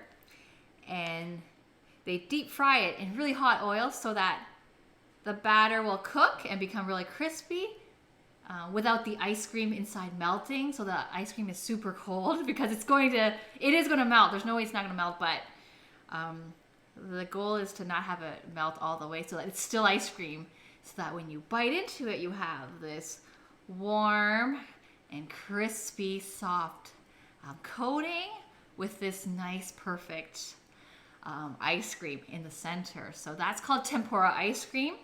I don't know if that's what you were referring to. Oh, okay, the breadcrumb tub looks like ice cream. Okay, well, I just talked about something else. But that's very interesting to try. So I added a bit of panko. I'll show you the difference if you can see. If you can't see in this camera. Okay, maybe this one. Thanks so much for the follow, Martinez. So the panko crumbs are coarse, and they have been pre-fried, okay? And the other breadcrumbs are a finer grain. And I think it coats better when it's finer. When you use panko to coat, which I did use last week when I made fish tacos, there's more gaps between the batter, the crumbs. So if you want more of the crumbs to coat the pork, it's better to use a finer grain crumb. I mean, the alternative is, if you really want to use panko, you can still use it. It'll still be good. You can put it in a bag and crush it, make it extra fine. And another tip is, if you don't have breadcrumb or panko, you can get crackers and crunch them up. So I did that in my December 18th broadcast for meatball. I don't have that archived because we were new at the time and didn't know how to set up that feature to have it automatically archived. But I'll get that show up there. We made meatballs, which called for breadcrumbs. We didn't have breadcrumbs, we used crackers. So that's an alternative too. Okay, so I'm gonna stick some more breadcrumbs in there. Okay, all right. And there's a trick to doing this. Okay, I know you're covered a bit. Okay, you're covered a bit. Like one hand for the dipping into the flour and the egg, and then the other hand for the panko. I'll probably get it wrong, but it's my first time doing it. I'll give it a try. And I will need a plate. So let me get that.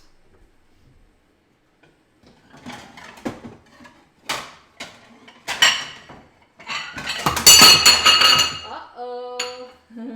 Uh-oh. All right.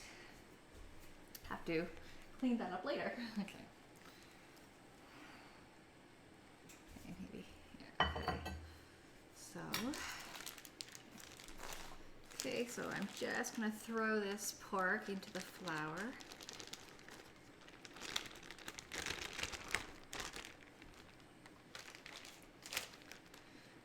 Okay, hi there, all-in-one tool. Thanks for joining our chat. I remember you in a previous chat. Yeah, please remind us where you're tuning in from. Yeah. We have people from Sweden, US, Poland, the US, and Canada in this channel. And Costa Rica, moving to Singapore. Yeah, exciting. Oh, awesome. Okay, you're from near Woodstock, aren't you? I think I remember you. If I'm wrong, I'm embarrassed, but I think I remember you. And you watched me make mapo tofu. Okay, so the flour coating looks pretty good. All right, I got it right. Okay. And dip in the egg. I'll let it sit there while I put the other pork in the flour. Okay, I'm going to lower the chicken soup. Okay.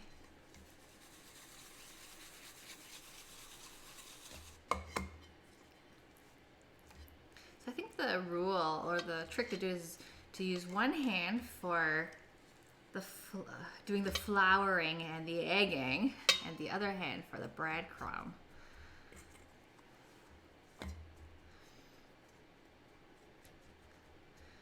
I did look up Woodstock. I've never been there. I've heard of Woodstock before.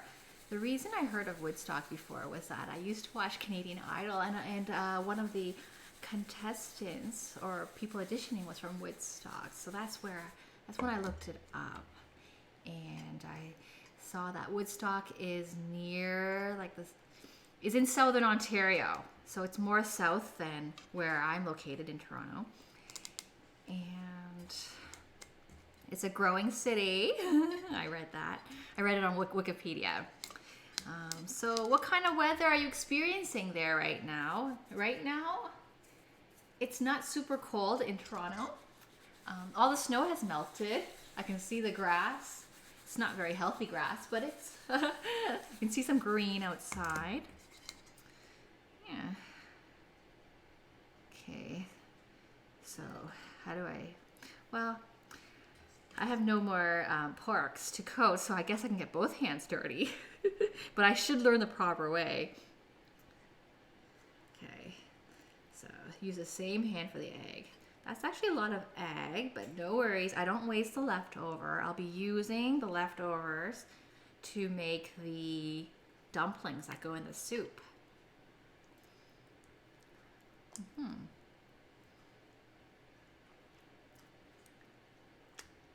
Okay. It's very coated. Let it drip.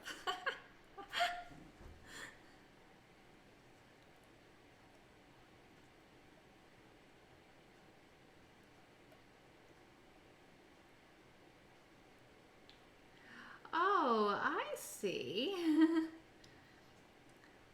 I have seen deep fried schnitzel, but I don't I prefer pan frying. I think, there's just a lot of oil wasted in deep frying. It's good if you're a restaurant and restaurants reuse their deep fryer oil. I mean, they take forever to change their oil. You never know how old the oil is that the restaurants use when they deep fry their foods. They use it to deep fry a bunch of things on their menu. I don't know how long they wait before they change the oil. So I've got my breadcrumb. I actually use regular breadcrumb and panko Japanese style breadcrumb, and I just mixing them together. I might need more, but start with that. So I'll put that in here, and I'll start to put this in the egg. Okay, now I'll shake. Hi, Nakdokebi. Thanks for the compliment. And tell us what country you're tuning in from. We're an international channel with viewers from various countries. Do I make donggatu? I'm not familiar with donggatu. Can you tell me what that is? I'm interested in looking that up to see if that's something we can feature for a future show. We do take viewers' requests. In fact, the moderator, he is a program developer and is looking into writing a software, like a program, like a bot, to take viewers' requests and create a poll. So that's going to be revealed more as time goes by to see how the development goes. But that's an interesting idea. We've had Schnitzel as a request. I don't know if the viewer who requested is actually tuning in today, but this was as a result of a viewer request, the Schnitzel. Because this is something I've never made before. It's my very first time. So if you have tips, do let me know. Otherwise, I am learning with you. So donggatu. What is donggatu? Donggatu.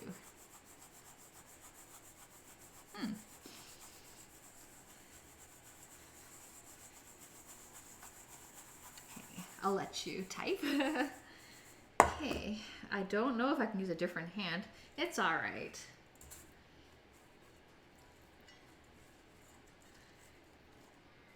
And I think I should have, I didn't have 3 plates that were exactly flat like this. I should have used egg for this, with this bowl instead. Yes! Hi, thanks for tuning in, Helter Skelter. We're making pork schnitzel. Hi, on a daily basis, donggatu. Our viewer, Nakdokebi, asked me if I'm making donggatu. Oh, I'm not. So this is actually something that resembles donggatu. Okay, I will look that up. That's very interesting. I'm making schnitzel, but I'll look at what oh, I know a dish called tonkatsu, Japanese tonkatsu, which is a breaded pork cutlet. Maybe it's that, because sometimes when hi, thank you so much for the follow, Helter Skelter. Really appreciate it, and welcome to our Cook for Fun TV community. Sometimes when foreign languages are anglicized or Latinized, the spelling gets converted. Because originally it's not an English word to begin with. So that happens. You see alternative English spellings for the same thing. Yeah. And that happens to people's names too. Yeah, in the Chinese culture, Wang, or like Wang, sometimes is spelled W-O-N-G or W-A-N-G or H-U-A-N-G, depending on like the country, but it could be the same word, but it could be anglicized differently. So that happens. Schnitzel, yes! Donggatu. Okay, pork cutlet. I'm a bit lost. Oil can get old. The vast majority of restaurants use a small machine that filters. I would have no idea. I've never worked with a industrial deep fryer. I've seen my parents use it at home Okay, so I've coated this. I kind of feel like I want more breadcrumbs in it. I just want it super coated. Like I don't want to see any pork showing. I want it to be all breaded. Yeah. Wow, we got a lot of schnitzel enthusiasts on this channel. Okay, so the dongatsu is a Japanese. Okay. Okay. Hi there, Boogeyman. I remember you from a previous chat. How are you? Can you remind us what country you're tuning in from? Is this halal? It didn't, the label on the pork didn't say whether or not it was halal. I'm gonna guess it wasn't halal, but feel free to use halal meat from your halal grocer, halal certified grocer. Schnitzel is life. You can't eat pork. So schnitzel could be made with other meats. You can make chicken schnitzel as well. And there are definitely people on YouTube doing that.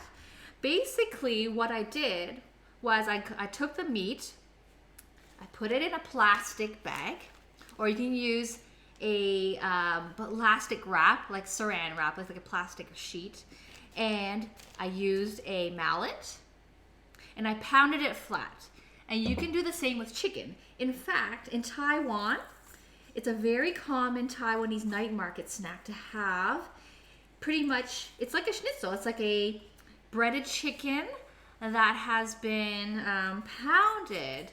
Oh, sorry, there's no halal pork. Okay, so you'll have to use like halal chicken. That works too. Okay, yeah, and that is a very popular Taiwanese snack. The tenderized and pounded chicken. So, okay, this is very, very breaded. It's been breaded twice, so can't get more than that. And so I put it in the plate, and I posted a YouTube channel for this recipe, and the chef in that channel, he pushes the breading into the meat. So I'm sure it's stuck, but I'm just doing it for good measure because he did it in the YouTube channel, so I'm doing it too for the stream. Yes, so hi there, Sandstick. Oh, sorry, I'm falling out of order. Method Dodger, right? Methodger. Hi, welcome to the channel, Methodger. Please let us know what country you're tuning in. Same thing, Zerder89 and Sandstick and Hunting Galome and Nakdokabi. Let us know what countries you're tuning in. We're an international channel, and there are viewers from around the world, and we like to share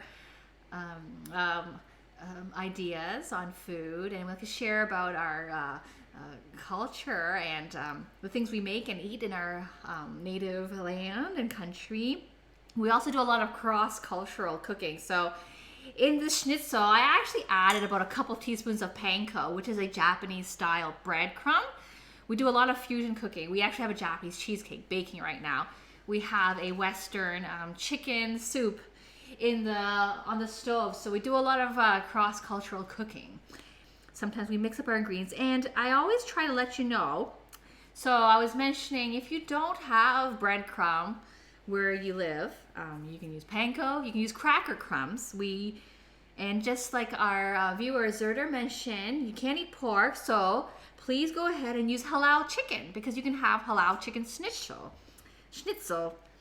That works too. Yeah.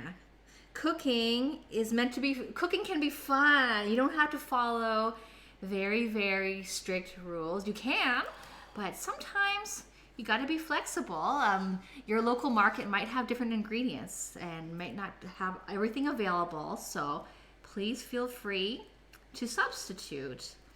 We do a lot of this on the channel. We try to, make cooking fun, promote cross-cultural food learning. Hello, there's Sebo3. Welcome back to our channel. You came in time for the breading of our second schnitzel. And this second one, Hunting Galome, is dedicated to you. It says your name on it, Hunting Galome. And do let us know what countries you're tuning in from. It's always fun. And we're going to work on a way to collect information, to display where viewers, what countries you guys are from. Yeah. Like if there are people here from Germany tuning in, which there are, if I'm doing something wrong, I'd love to know because I'm making a very beloved German dish, Schnitzel. And you know, for the German chefs who might be watching, I might be doing it all wrong. It's my first time, but we cook for fun here and we're learning together. We're sharing knowledge. Yeah.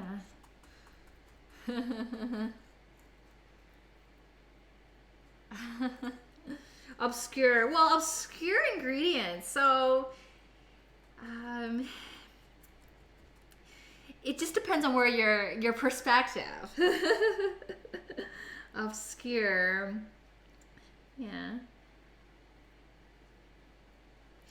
I made a dish called mapo tofu on New Year's Day. It's archived on my site, and that contains Szechuan peppercorns, and that's a very unique flavor. I would consider that obscure because, I mean, you really don't know about this ingredient unless you're from Sichuan, China, which is the province where the panda bears come from, and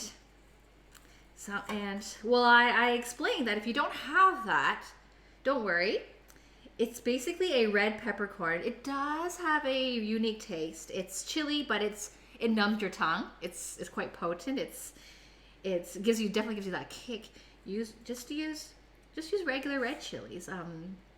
And it will taste very good too. You're not going to have a substandard product because you use a different ingredient. You're going to have a different product, but if you use a very good ingredient and a good substitute that's available in your market, it will work out. Yeah. Substitution isn't a bad thing. It's just you give it a different taste. For the Japanese cheesecake, I added lemon to it. But if you don't have lemon, in Costa Rica, you have tons of limes. You have lime in a lot of your foods. I'm sure you have lemons, but you have a lot of lime, and use the lime.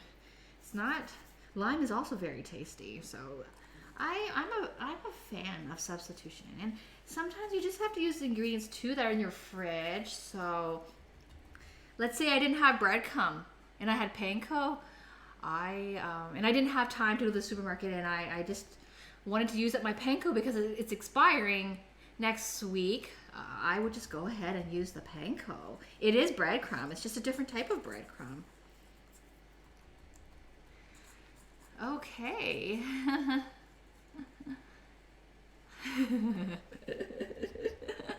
I hope you enjoy your schnitzel.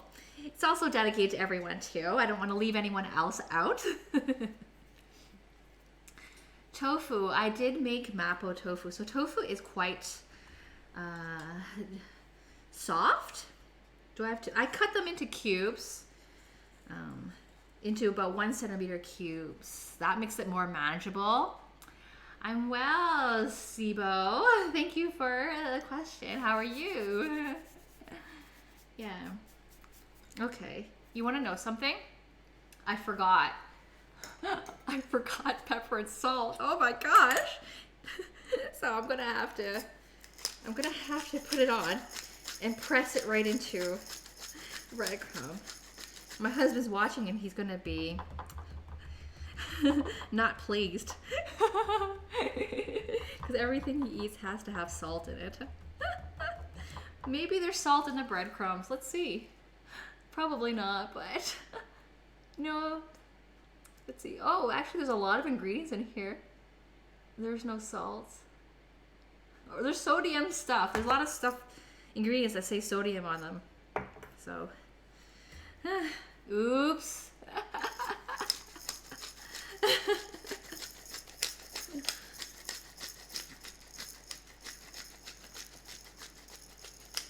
Wow. Okay. This is silly, so I'm gonna sprinkle salt on it and push it into, okay.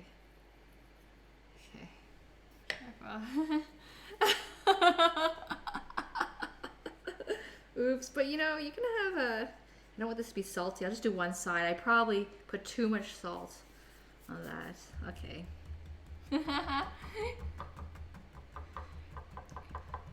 Well, spaghetti without the ground beef, yeah, that really changed the flavor, although it could be vegetarian. Yeah. But yeah. Beef in spaghetti sauce is really good. Okay. Here. Okay. And some pepper here. No! The salt and pepper are in it now. They're on the top.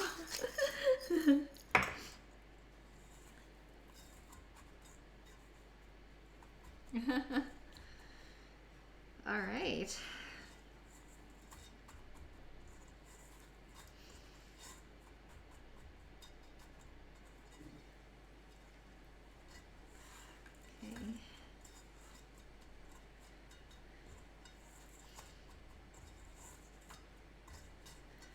Okay. I still see some like meat exposed, so I'm just gonna try to press the crumbs into it.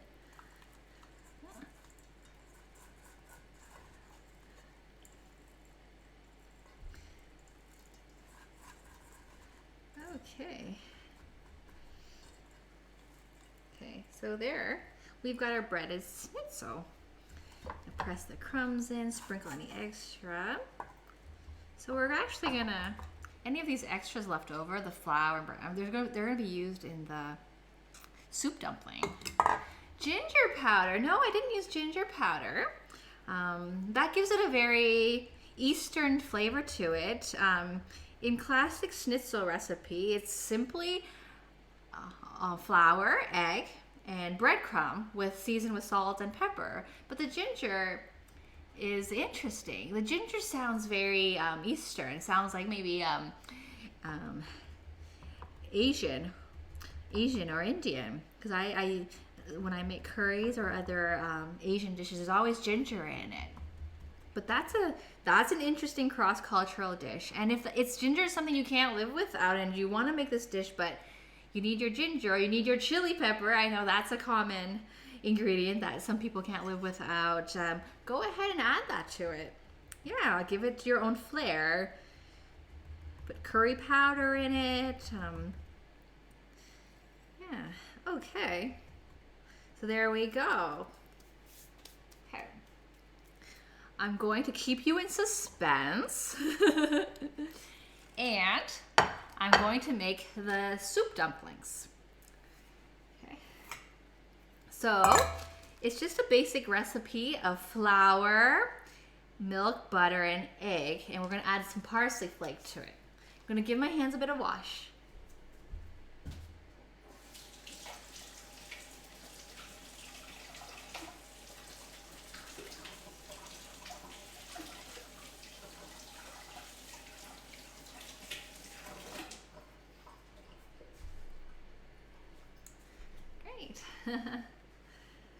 Okay, I'm going to peek at the recipe.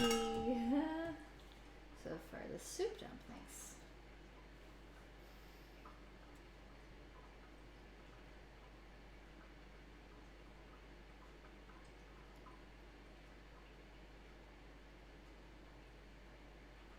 oops.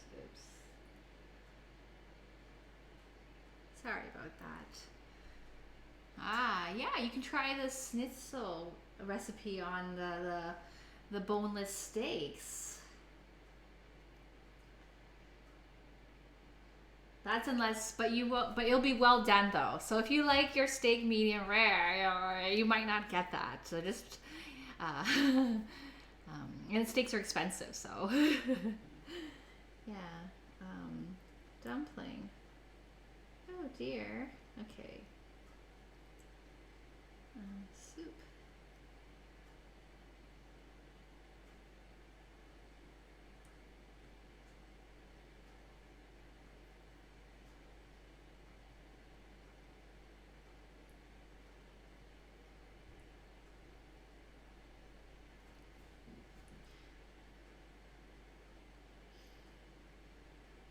Okay. Hi, thank you so much for the follow, Neck Dog Heavy. Okay, so you could make it with schnitzel, then you're not worried about how your steak turns out. Sorry, the Twitch app. I posted the recipe on Twitch, and the Twitch app doesn't resemble the same page, so but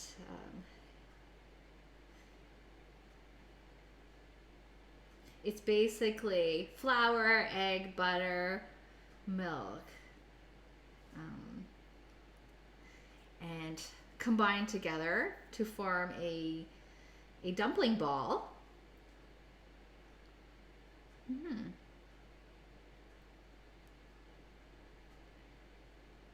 All right. Okay. Okay. I'm gonna have to go with what I remember. So I'm going to get some extra flour, which I have here. I've got egg. And I'm not necessarily going to add milk. Often egg replaces milk. The reason is that milk is very runny, and I do want the dumpling to bind together. Again, when you want your meatball or your dumplings to bind or seal together properly, you can't have too many liquids expelled. And I'll throw in the breadcrumb because that'll add some extra taste to it. So I'm gonna skip the milk because I don't want too much liquid. Hi, thank you so much for the follow. Wow. I really like the characters in your username. Yeah. If you can, please let us know what that means. Very nice characters. Okay. I'll get, so I'm just going to add enough flour so that I can form a dough with it. Okay. And the flour's under me. All right, so I get some flour. Steak well done, huh? Okay. Well, that means it's very easy to cook for you. People get very upset when their steak does not come out the way they want it, when it doesn't come out medium rare or rare. I think a lot of restaurants say that's a frequent complaint. Okay, I'm just stirring it. And I'm gonna add 2 parsley flake. Oh, and the pepper and salt. Parsley. I don't really think you can taste the parsley in it. It's more for aesthetics. To have these little speckles, it looks a little more gourmet than plain looking dough balls. And pepper.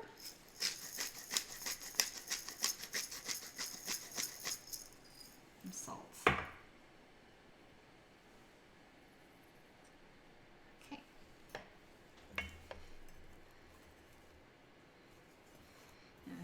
And I will get my hands in there. I always start off and try not to use my hands, but it is the best way to combine dough and form your meatballs.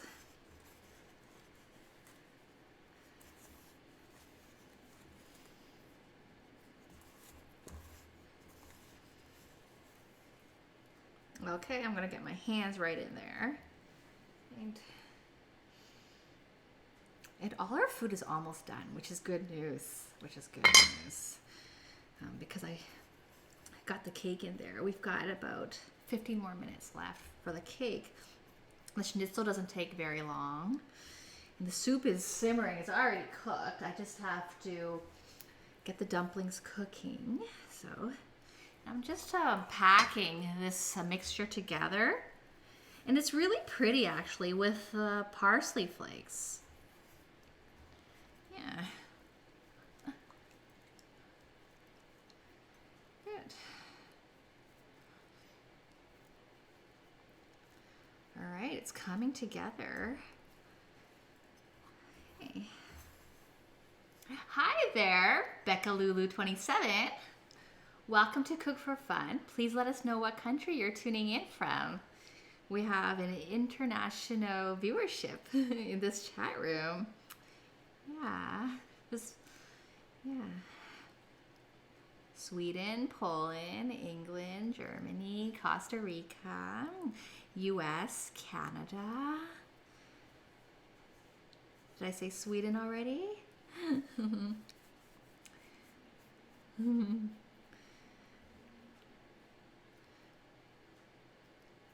Okay. Really gotta work this dough. I guess I should be using the countertop for this.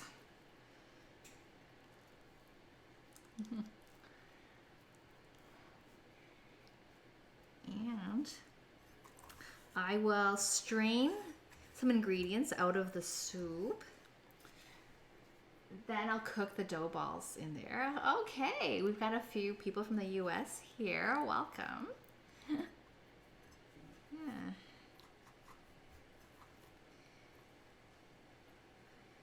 And these are dumplings. These are soup dumplings. Okay. Let's transfer it to this bigger thing. Okay. I'm going to transfer it again. This has a bit of egg in it, a bit of moisture. Great.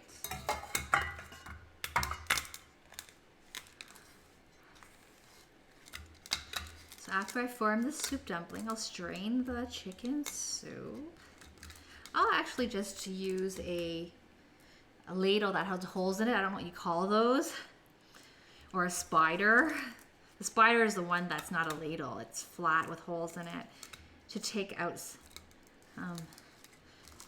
the chicken carcass and some vegetables so that we're left with a nice clear soup. I'll retain some vegetables because they're nice in the soup too. A lot of recipes say to throw them out, but I don't because they're tasty. They're just overcooked vegetables. But you know, when you buy your canned soup, the vegetables they're really soft. They are overcooked.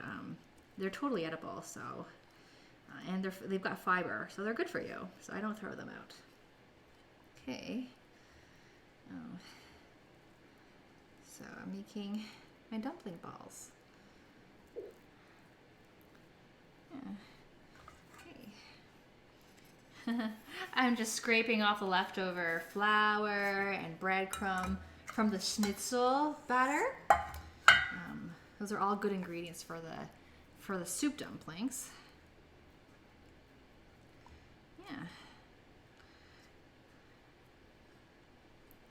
There you go. So I'm making 3 soup dumpling balls. Very messy. Very, very messy.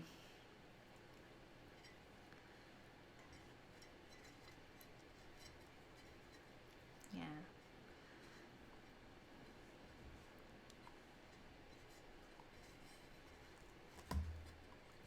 And I'm doing the soup ball without a recipe because I wasn't able to load it in time, and I don't want to keep you waiting while I look up the recipe. But I remember that the basic ingredients are egg, flour, and milk. I didn't put milk in it because I didn't want it runny. You can even add baking soda or baking powder to it. So there we go.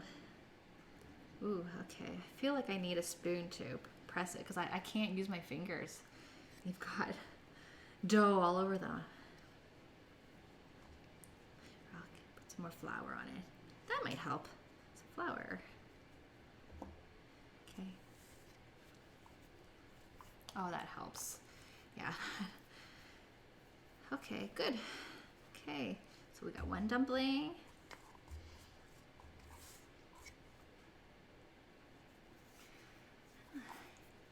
And the cake is gonna beep.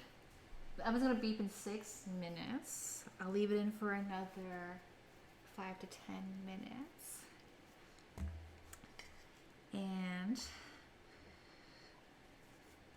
we can also start frying the schnitzel very soon and then plate. So everything is coming together at approximately the same time, which is how I try to time things. It gets hard, but today we are on track. Okay, we got 3 dumplings. They're just 3 dough balls. They're very different from Asian dumplings. They're not filled. They're just dough balls. Dough balls. Okay, I'm gonna wash my hands.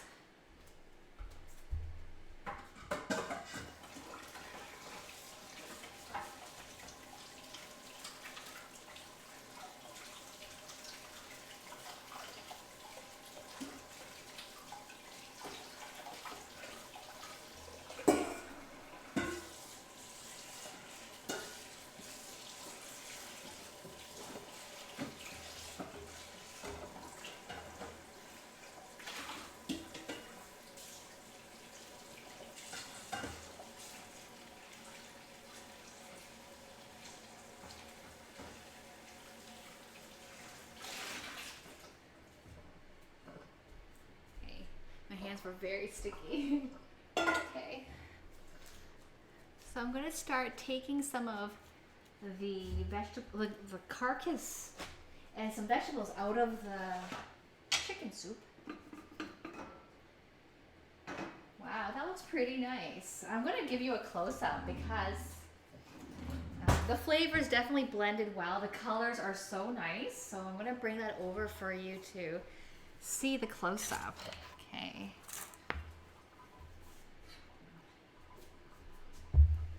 So you can see in the small webcam all the colors and all the onions, they broke down. Very lovely. So I'm going to take the bones out. We always keep it simmering. It seems like soups never stop cooking. They always stay on the stove and slow cook for a very long time. I'm going to take the carcass out and get my spider. So this is a spider.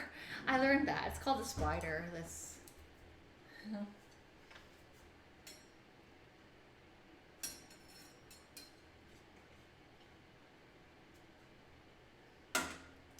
I can even use a strainer to do it too.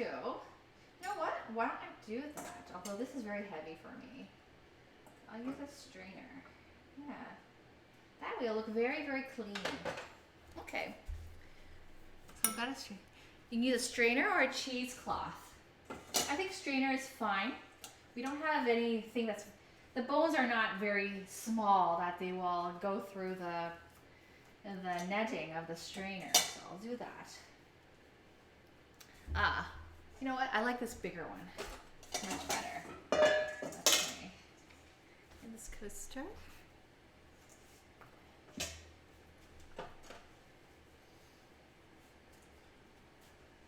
Okay.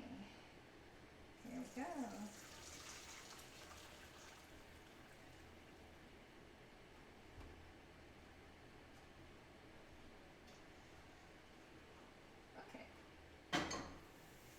I'm going to put the vegetables, this extra bit, and keep straining it.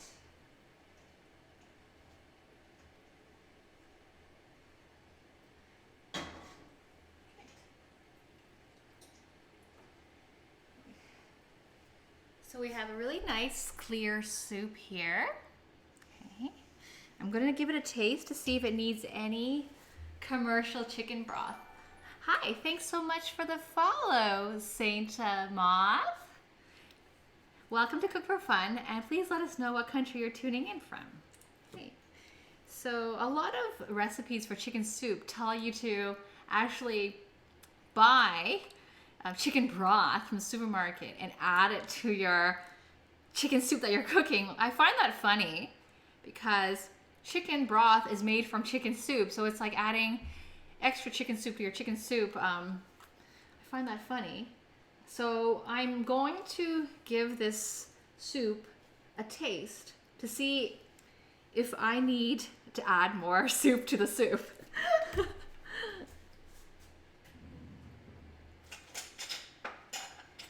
So this is a preliminary mukbang. Mukbang stands for social eating in Korean. Mukbang is a internet phenomenon there where broadcasters will stream themselves eating, and they have a lot of followers who enjoy watching them eat. It's very good. I can definitely taste all of the vegetable flavors and the chicken flavor. There's 2 chicken carcasses there, so it's very flavorful. And there's 3 onions. Onions are very sweet, 2 carrots, and 3 celery stalks. So it's very flavorful. I have this chicken broth. I could add it to it. I'm not, but that's because I prefer my soup to be not too salty, not too strong. And I find that, oh, that's the cake.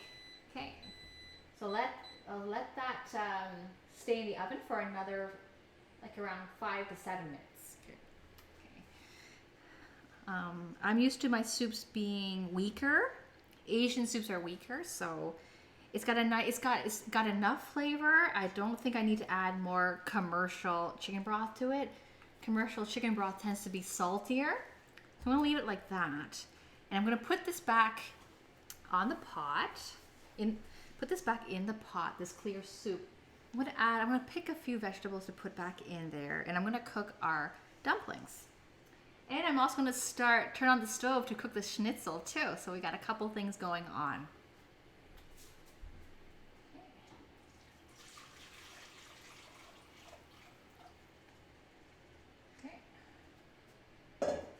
And we're going to do our schnitzel on this side. Fire it up. This one is going to go into a medium high, and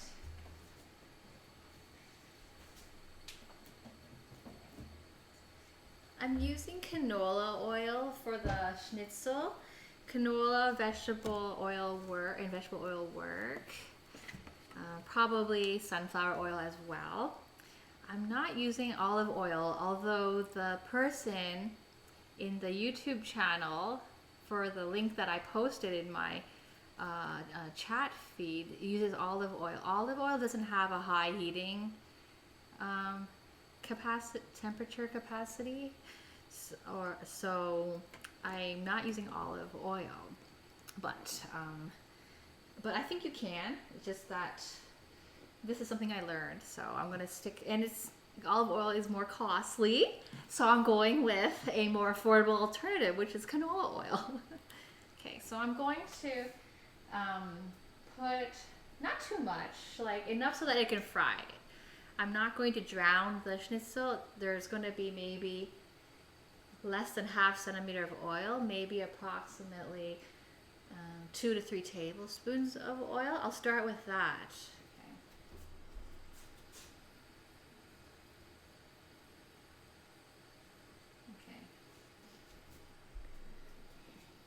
Okay.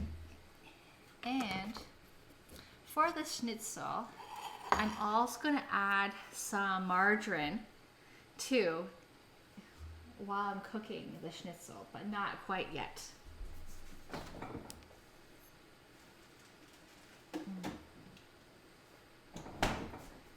Okay, I'll cover the soup.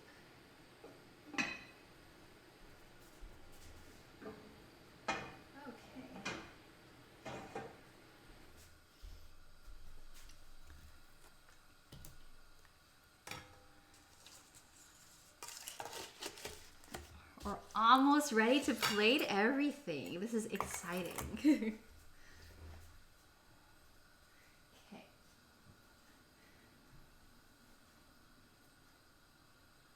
It's not boiling yet. Okay. I'm gonna have to turn the fan on. And we're gonna start heating up the schnitzel shortly. I'm gonna put the dumplings in first.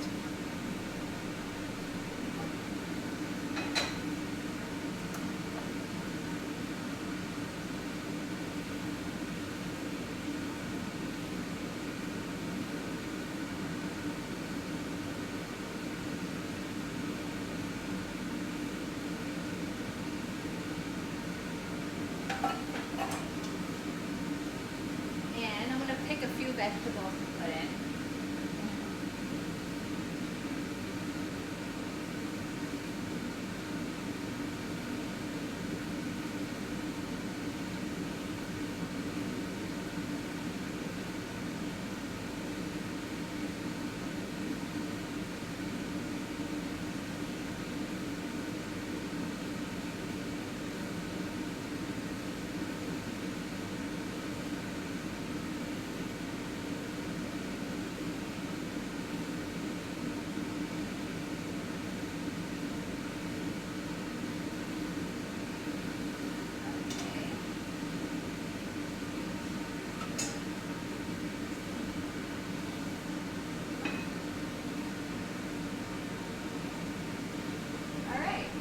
I think our oil is hot enough for the schnitzel, so in they go. I'm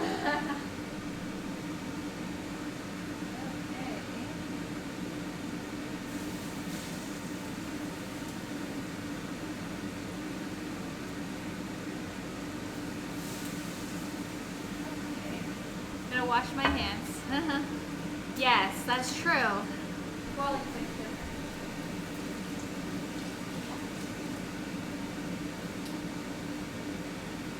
so I've turned the heat to medium, but on the slightly low side. Yeah, medium low, but more closer to medium. Okay.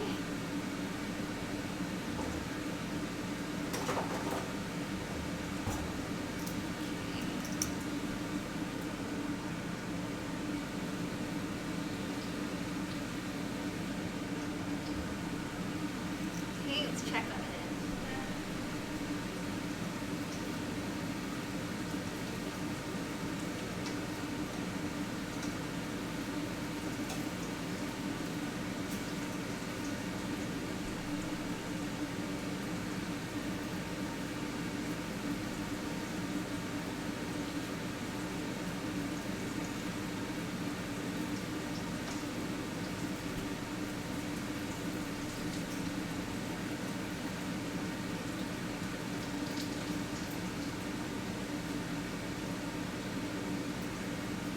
Okay. So we've got our schnitzel. Give that a couple of minutes before I flip it and add some margarine. Okay.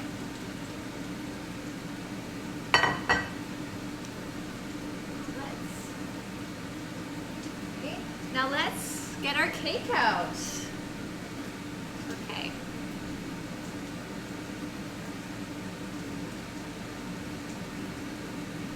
Hi there, Facker Noob. Welcome to Cook for Fun. Please let us know what country you're tuning in from. Okay.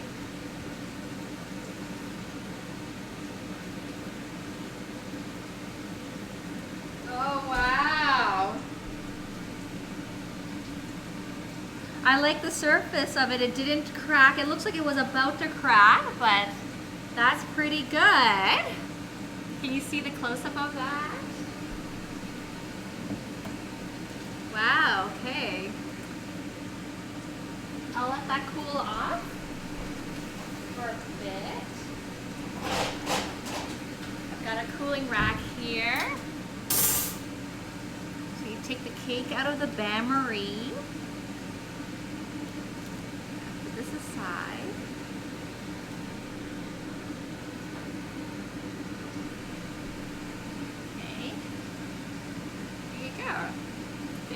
Now I'm going to check on the pork.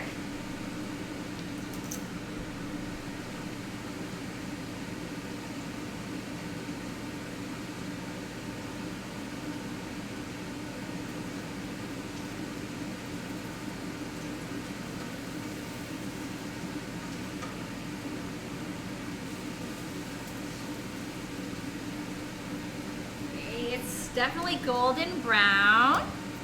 And I'm going to put some chunks of margarine. The recipe calls for butter. So I bought this margarine. My husband won't eat it because it's not his favorite brand. I didn't even know there was a difference. So I bought it and I want to help use it up. I think it'll do the same trick as butter. So I'm going to go ahead and substitute by putting chunks of this margarine into the pan of Schnitzel.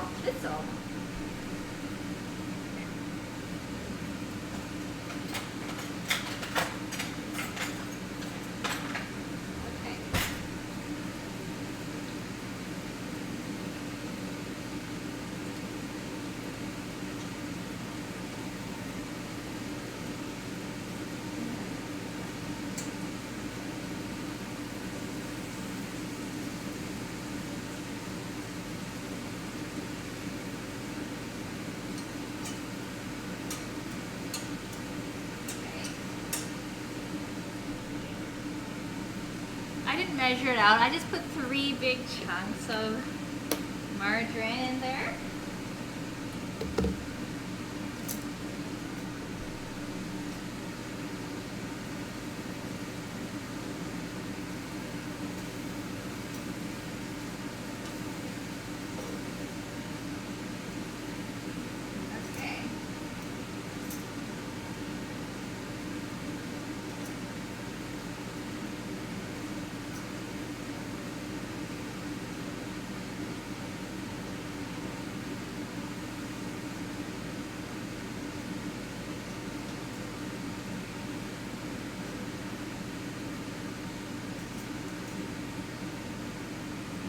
Schnitzel's almost done.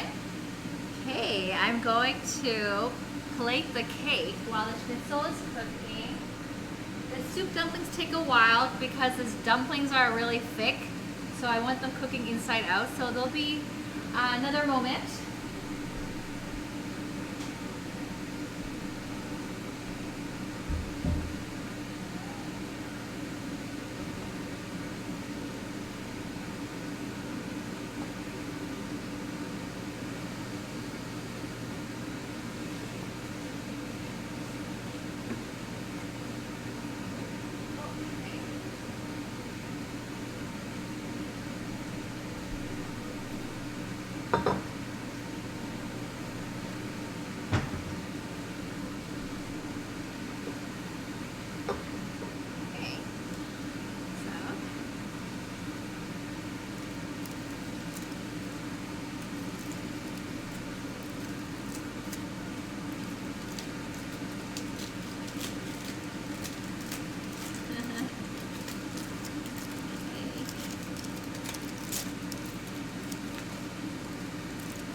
What I'm doing. Just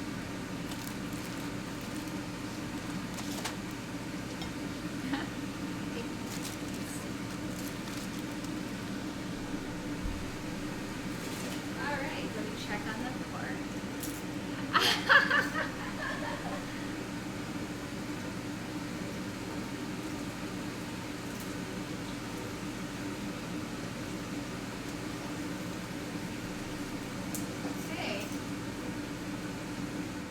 I've turned off the heat for the schnitzel. It's ready.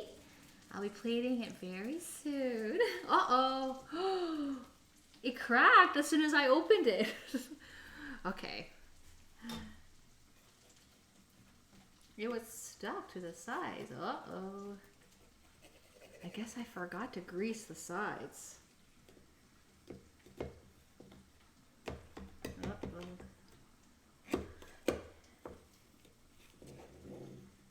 Okay.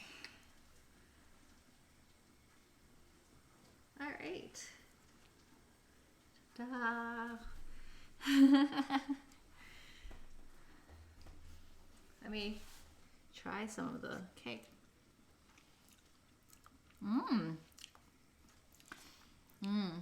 This is one of my favorite cakes. Japanese cheesecake. Make it.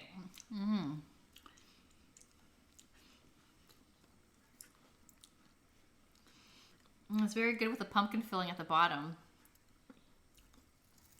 which isn't typical. I just added that in because I had leftover pumpkin filling. It's nice. So a half cup of sugar is about right for this cake.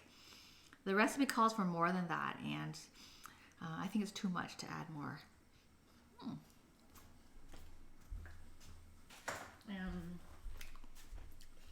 I actually have, I think I'm going to leave the bottom. I have the bottom of the tray here. I have the bottom of the tray here. I might leave it on because it's so stressful to take it off.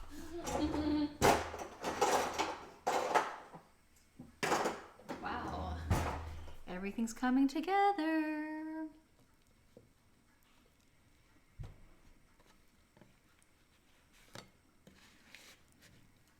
I'm like, there's a parchment paper, so that helps it from, but this is a little tricky. Okay.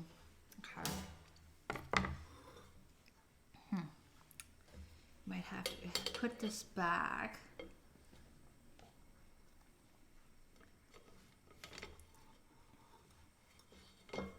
The pumpkin filling's a bit wet as well. Okay. All right.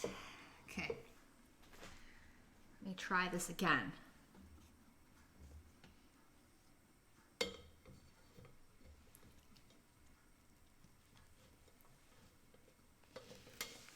Ta-da! There. Here. And so that's our cake. And the bottom is just something I did. I added pumpkin pie filling because I had leftover when I made pumpkin pie. I had too much filling, and I read online that you can do a crustless pumpkin pie, which I did, but I didn't actually end up eating it, so I froze it. And I cut up those pieces of the crustless pumpkin pie, and I added it to the bottom to make it look like it's a crust, because this cake doesn't have a crust, so I just did that. It's a little rustic looking. They're not quite even, but you know, it's home cooking. We cook for fun. It's tasty because pumpkin pie filling's got cinnamon in it, sugar, and the nice pumpkin texture. Hi there, Sean Michaels 51. Welcome to our channel. And please let us know what country you're tuning in from. We're broadcasting live from Toronto, Ontario, Canada. Great. And we're just about to plate our schnitzel.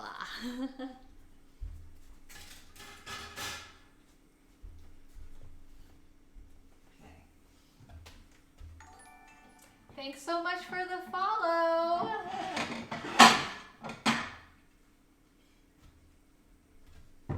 Okay, I'm gonna plate the schnitzel. I'm well, thank you. How are you?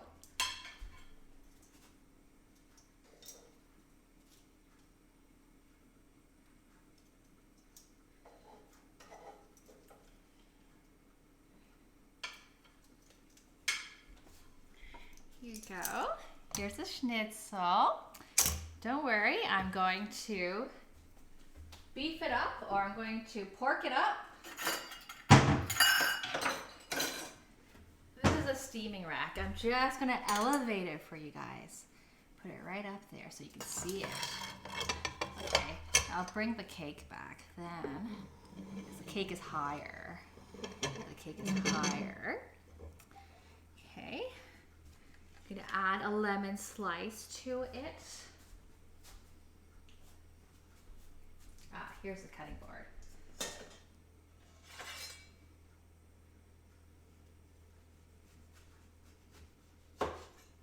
Oops. Wasn't a really nice slice.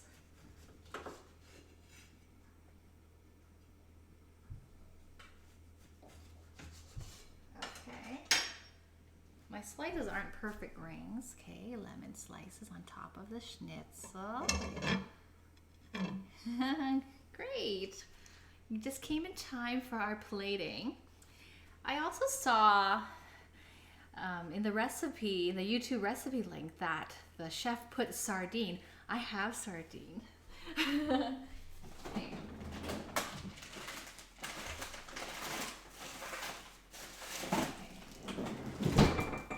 My husband bought it as a health food product. Didn't get around to eating them. I opened the can and we ended up freezing some, so I'm just gonna cut a little bit. I'm gonna, yeah, put it on the stove too to warm it up a little bit.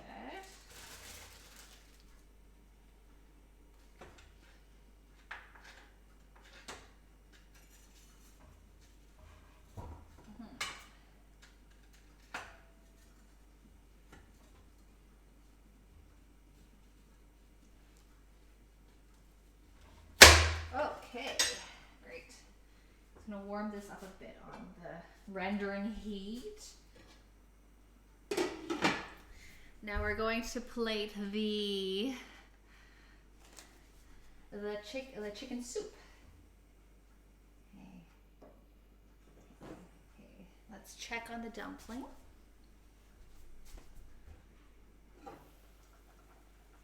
All right, I'll turn that off.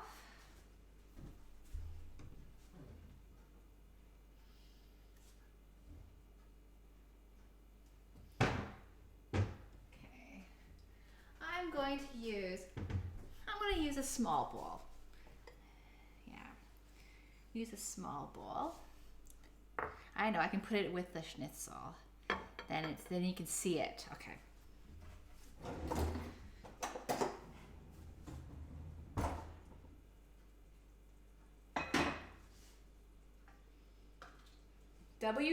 WWE. Oh, what does that stand for?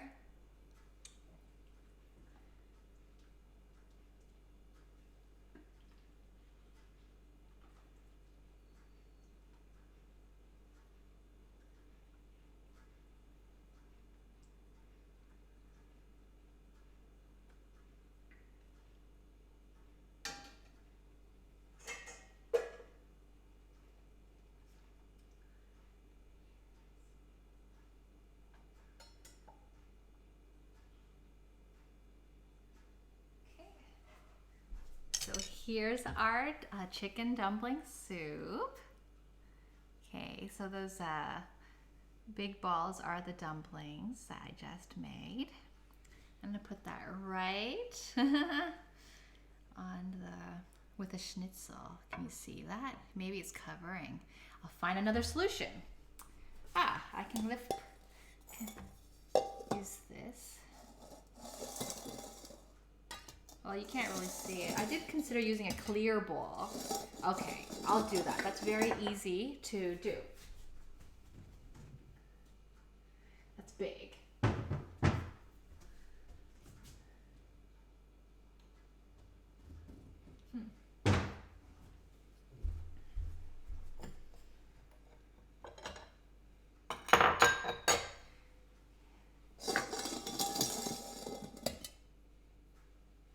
You're covered over here. Okay. I try this side, you won't be covered. There's like stuff covering you.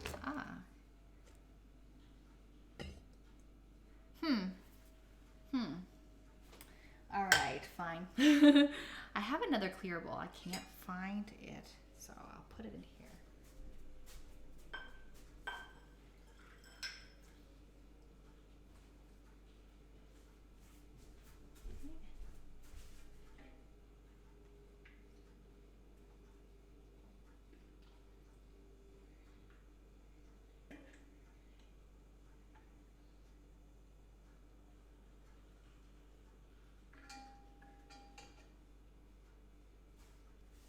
Okay, you can see that better because the bowl is see-through.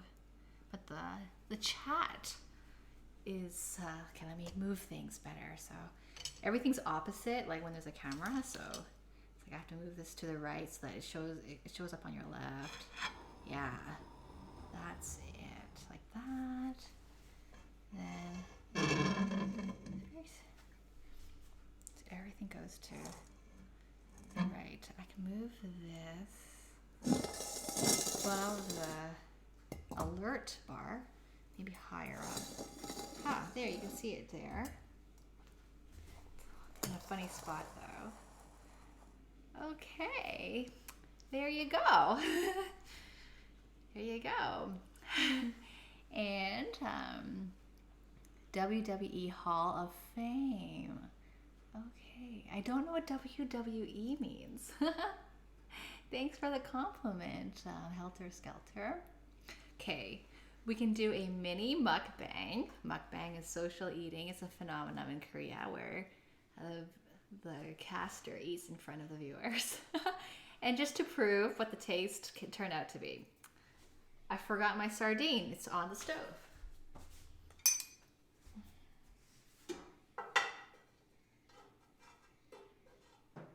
Okay, and a little sardine in the middle. Okay. I already had a sample of the cake. I took a crumb. It's really, really good. But I think you guys are dying to know how the schnitzel tastes like. But I'm gonna have that, so I'm gonna have that last. No, I'm kidding. I'm gonna go in order of appetizer, which is soup, then the main, and then dessert. Okay. So for this chicken stock, I didn't follow the recipe exactly. Normally you would make your stock, throw out the vegetables, and add new vegetables before eating it. But I just added the old vegetables back in. They're overcooked. That's okay to me. And I also did not add any commercial chicken broth. The recipe says, in addition to simmering your carcass, your chicken carcass, you have to add broth. I just find it funny to add soup to soup. And to me, it's already got tons of flavor. And you can see it, the color of it, the soup. The flavors are definitely there. And, my parents are coming over tomorrow. We might try to enhance the soup by adding more soup to the soup. Okay. Okay, some cracked pepper on it, and even on the schnitzel. Okay. Let's try this soup. Hey. That's good. It's very comforting. If it's a cold day where you are, I know we had a viewer in Sweden. It's cold there. Going on the last ski before the weather changes. It's nice and soothing. Because of all the vegetables that were added to this soup, I can definitely taste a lot of the carrot and the onion. Those flavors are very strong. And we have a lot of carrot and onion left over. That's nice. Yeah, the chicken from the carcasses are, the chicken flavor from the carcasses are quite light, but I can taste it as well. It's really nice and soothing. It's a lighter soup. I don't need to add any more salt to it. I don't need to add any more broth.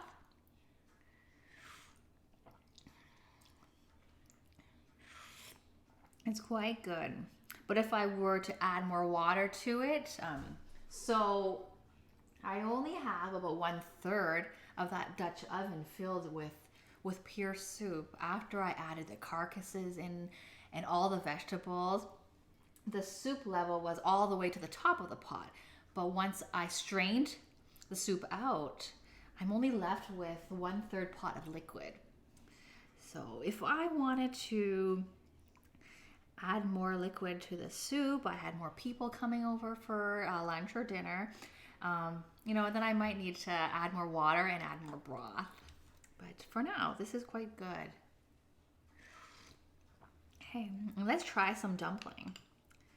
So These are the chicken soup dumplings. It's basically made of flour and egg and salt and pepper and parsley flakes.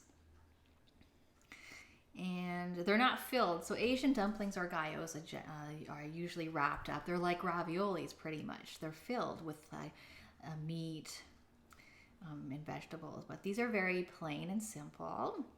It's a good substitute for pasta too. Much easier than having fresh pasta in your soup.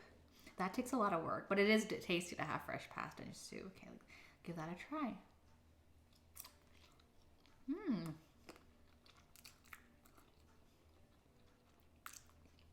They're good.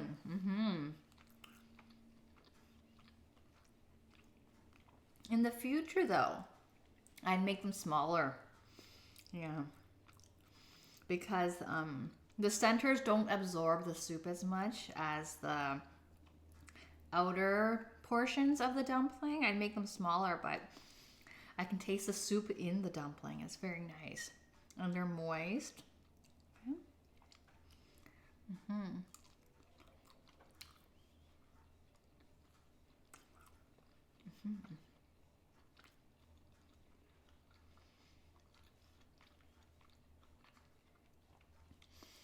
And they're well seasoned with salt and pepper. Like there's a nice peppery kick to the dumpling. It's quite nice. But I'm tempted to actually cut the dumplings up. They're a little bit big.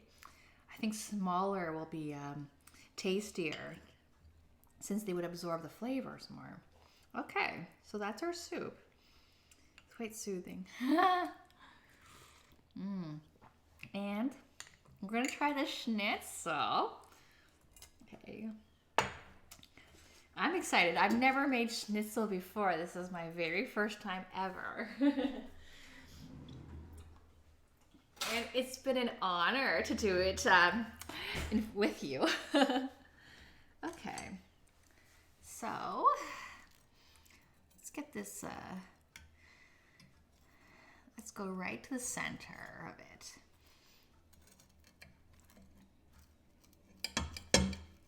I have to be careful because it's not on a table or a countertop. It's on a steaming rack. So just go lightly.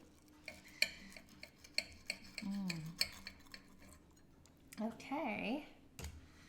Okay. So it's cooked.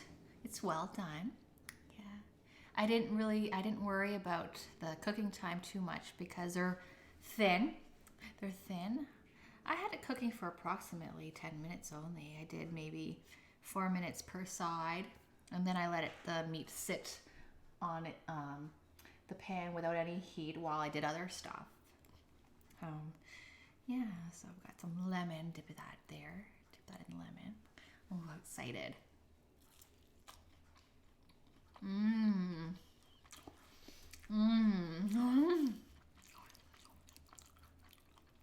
Schnitzel is yummy. We had a viewer who was wondering what to do with some frozen steaks in the freezer and thought about making beef schnitzel. I would say go ahead and do it. It's good because it's been breaded with both flour, egg, and breadcrumb. So there's a really nice coating, and I'm not very, I don't often bread a cooked breaded food, so I'm excited. Now I know I can do it. I'll do it again. I'm so excited. And we have a bigger piece of pork loin in the fridge. We did 2 for the show, but my parents are coming over tomorrow for lunch, and we'll make a lot more. These are tasty, and if these can store well, we'll make them for lunch for the week. Yes, they're really good, and they're really easy to make too. Just pound out the meat, and again, if you can't eat pork, we had a viewer who doesn't eat pork. It's possible to make chicken schnitzel too. Yeah, chicken schnitzel or beef schnitzel, any meat. Yeah.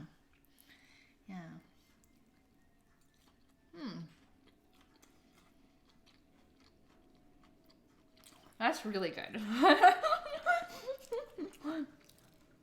I recommend making this. It's really, really good. It was probably the fastest thing I made in today's stream. The schnitzel didn't take long at all. Okay, I'm excited. The cake, this is the second time I've made this cake on the show. The first time I made it was December 18th. The archive is not up yet. We'll get it out. The banner of the Cook for Fun page is this cake, the Japanese cheesecake. It's quite a hit. We like it here. Okay, get a new spoon, new fork, and new knife. Okay. Cut it. I'm not even eating it off a plate. I'm eating it right off of the cake plate. Okay. Okay. Mmm. Mmm. This is probably my favorite cake. Hi there, Blue Bite. Yes, I'm sharing this with everyone here today. Thank you for joining us, Blue Bite. Blue Bite is a returning viewer from Germany. Welcome to our show, and you came at a perfect time. We made German Schnitzel, pork Schnitzel. Yes, that was a first. No, I had soup, I had Schnitzel, and I'm on dessert, which is Japanese cheesecake. Yeah. Really, really good.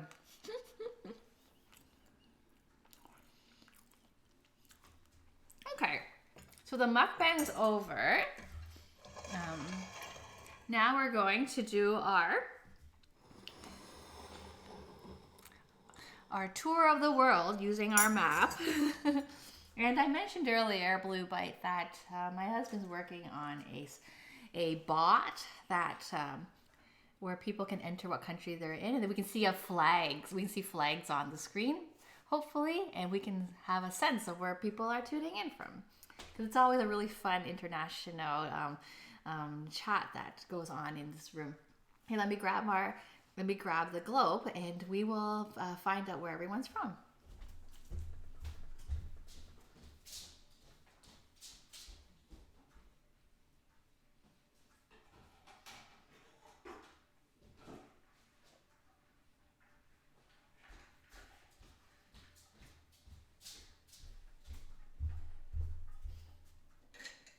Okay, so I'll start with places. Yes. Yeah, he's really into it. All this setup was done by him. I'm the subject. There's actually, yeah, I'm not the brain behind this. Okay, so I like to start from places far away from me. I'm in Canada. And Canada is here. Am I circling it right? Yeah. Okay. Sorry, I have to turn it the opposite way because the camera's like left is right for you and vice versa. So this is Canada. So I start from far away. And I think that takes us to Poland. So we have Poland.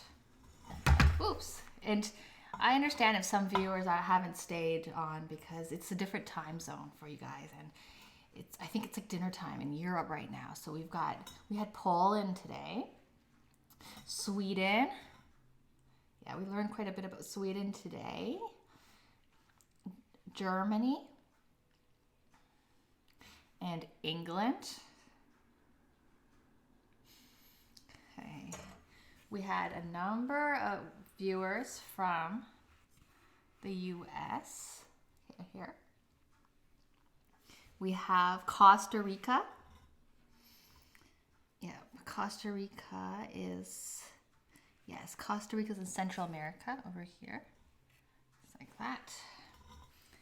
Yeah, so we covered North America, Central America, and Europe. Wow, it's 7:30 p.m. in Germany. It's 1:30 p.m. in Eastern Standard Time in Toronto, Canada. Yeah, Yeah. What's your request, choir member? And my husband will be creating a poll bot for people to enter. But what is your request? So Schnitzel was someone's request. I don't know if the viewer actually watched, but what's your request, choir member?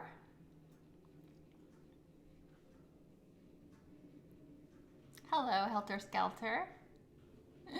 And my geography, not really. I was struggling in one stream to find some countries in Europe. We had a New Year's episode where a lot of European countries were featured, and I wasn't able to locate everything quickly, but I learned, and now when I go back to that continent, Europe, I could more quickly spot those countries. Okay, menudo. Oh, I've never heard of menudo. Let me look that up right now. Menudo. Menudo. Okay, let's look that up. Menudo. Okay. Menudo. Oh, is that a Filipino recipe? Okay, oh, it's a Mexican soup made with tripe. I like tripe. Tripe is a part of the beef, its intestines. Ah, massaman. Ah, okay. So menudo, let me read more about that. It's a soup. Ah, okay. It's a soup with beef stomach with tripe. I can find tripe because where I live, there's a lot of Asian grocery stores, and there is tripe. Okay, so it's got tripe, lime, onions. Okay, okay. I've never had that before. Wow, I'm excited. I often eat beef tripe that's braised with other meats. I've never had that in a soup for it. And usually if I buy a package of tripe, I only use a little bit. So now if the soup calls for that as a main ingredient, I can use it up. Or I can do a show where I do it in different ways. Some soup, some other ways. Wow. So I'm just catching up with the chat. I tried schnitzel at my parent-in-law's place. I've never had it in Germany or in Europe. I've never had authentic. And I had it today. I made it in front of you guys, and it was delicious. It's pretty easy to make, and it's tasty. It's a crowd pleaser. I have a larger piece of pork loin in the fridge. My parents are coming over. I'm going to make more for them. I'm excited. Okay, the cow stomach soup. Yeah, the tripe is part of I guess tripe is part of the beef stomach. Okay.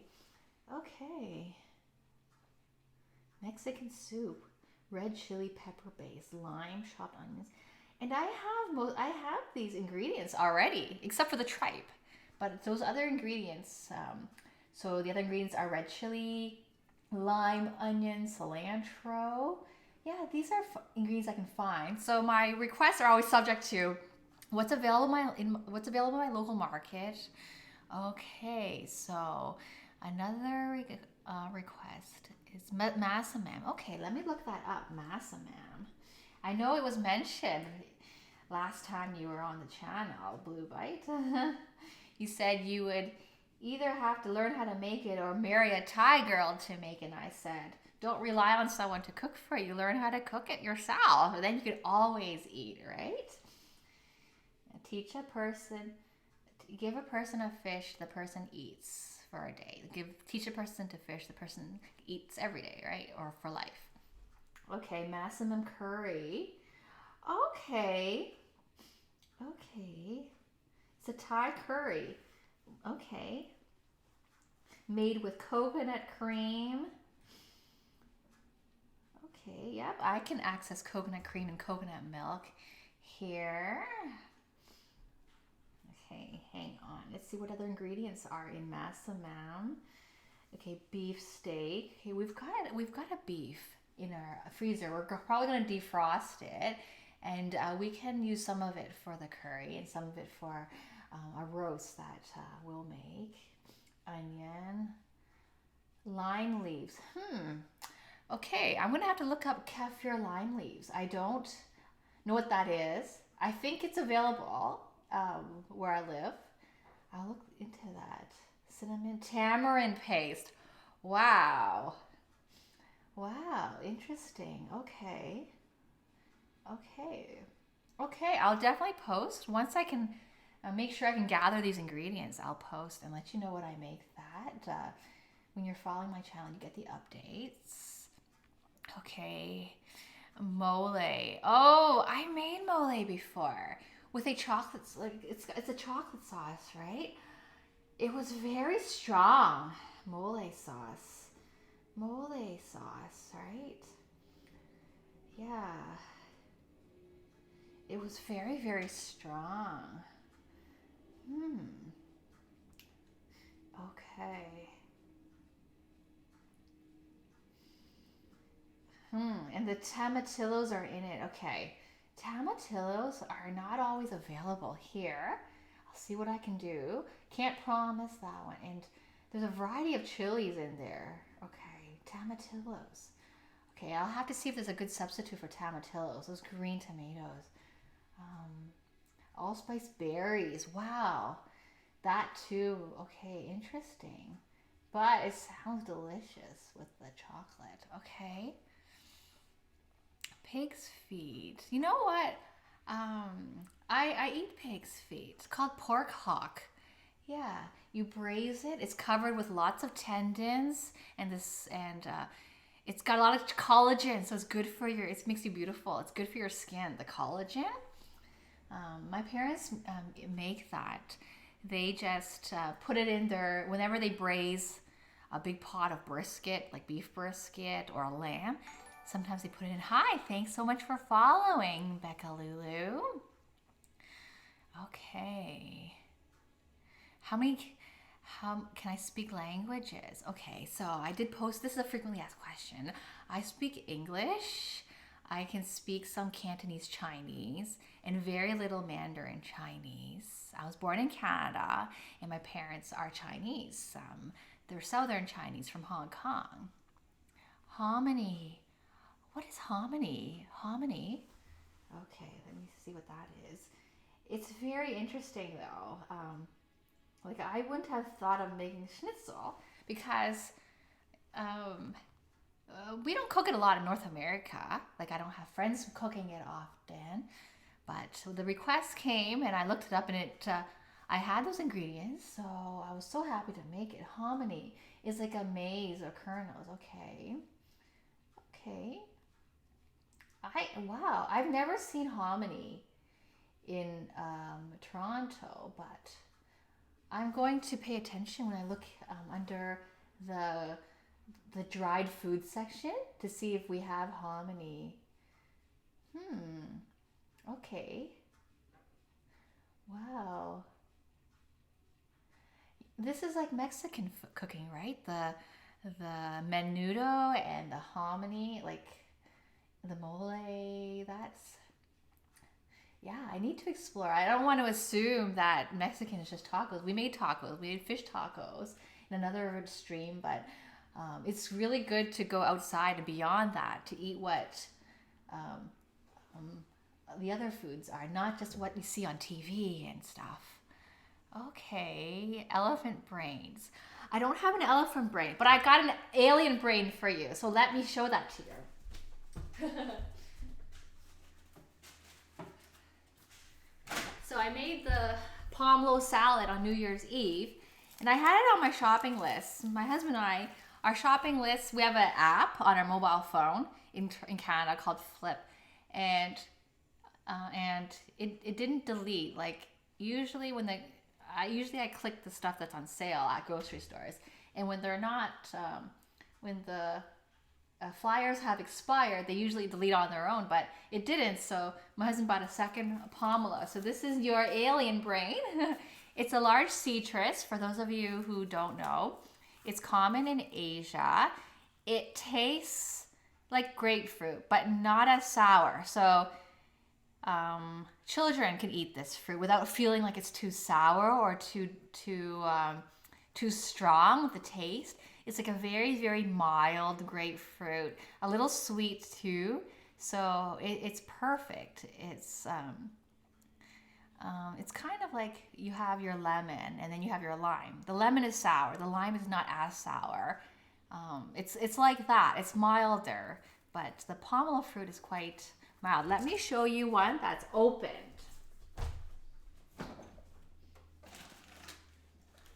I have one that's opened. This is the same alien brain that I opened on New Year's Eve. So the skin is really tough, but you have to peel away at the skin or even cut it away, and you pull the pulp out. This is pomelo fruit. It's a really mild citrus. It's good. Yeah. Yeah. I made pomelo Thai salad on New Year's Eve. It's the same one. I just refrigerated it. It hasn't gone bad. And we have a second one.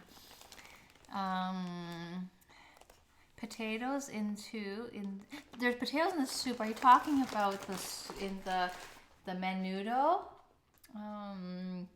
Okay. Oh, potatoes and massaman. Okay. Potatoes in any curry sauce are delicious because they absorb the flavors, and they have and they help to thicken the sauce as well. The potato. Hi, Mad Burger. We had there's another Swedish viewer. Last Call to Win is also from Sweden. So Mad Burger is Swedish. So am I exposing too much? But if you watch the chat, you will see it. So it's not a secret. So I just advance that information to you. Because last Carlton was saying, oh, there's another Swedish person in the stream. So it must have been you, Mad Burger, because I was like, you're the only Swedish viewer. And he was like, or she or he was like, there's another one. So it's you, Mad Burger. Soul food. Okay.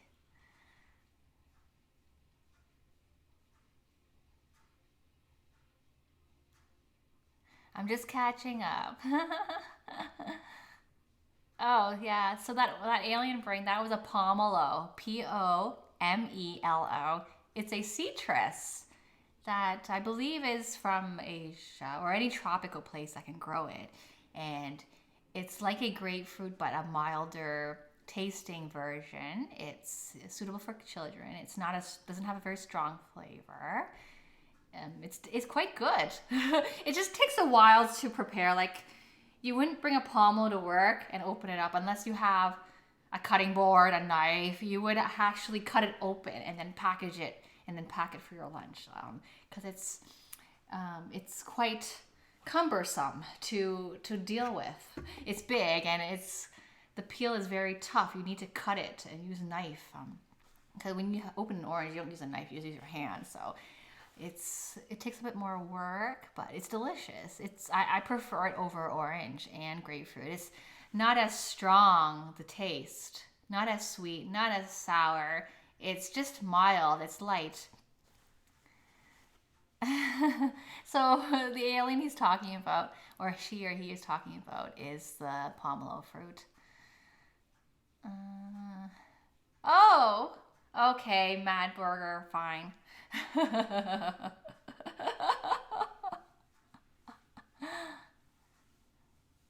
Dad is here. Okay. The food is delicious. The schnitzel was very good, and the cake is always good. It's the second time I've made it for the show. Yeah. It's featured as the banner photo for the channel, the Japanese cheesecake. I highly recommend you make it. It's so good. And and for the sugar portion of the recipe, use half a cup. I think the recipe requires like a cup, like a lot more than that. Yeah. If you use a full amount, your guests are going to tell you it's so sweet. Or maybe it's just me, or then the people I know and serve it to, they think it's sweet. So, stamina fruit. I don't know if it's a stamina fruit. Oh, are we at 99? See, I'm not looking at the online version. I'm looking. What I see is OBS software, which allows me to, put my webcam over there and the menu over there and stuff like that. I actually can't see the viewer count. Huh. Okay.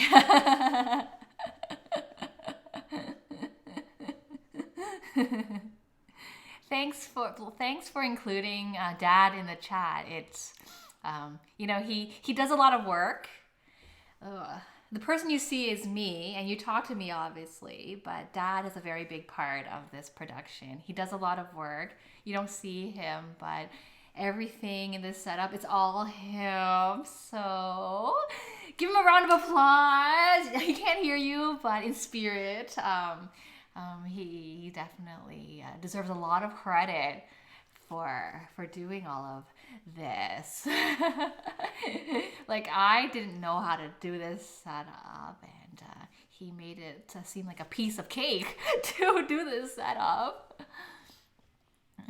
You might as well make earn coins to some people that spend time here. Oh, okay, good ideas.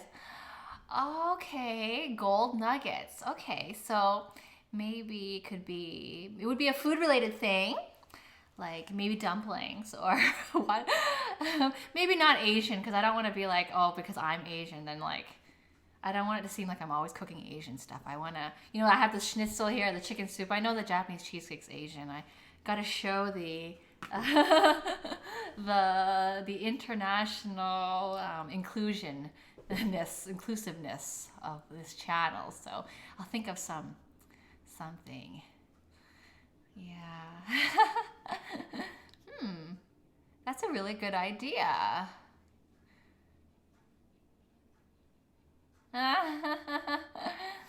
Yes, Dad.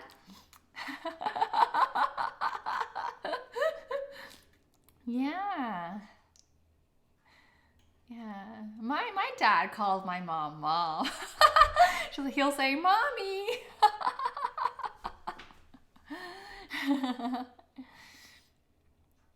Yes, it's Dad is my husband.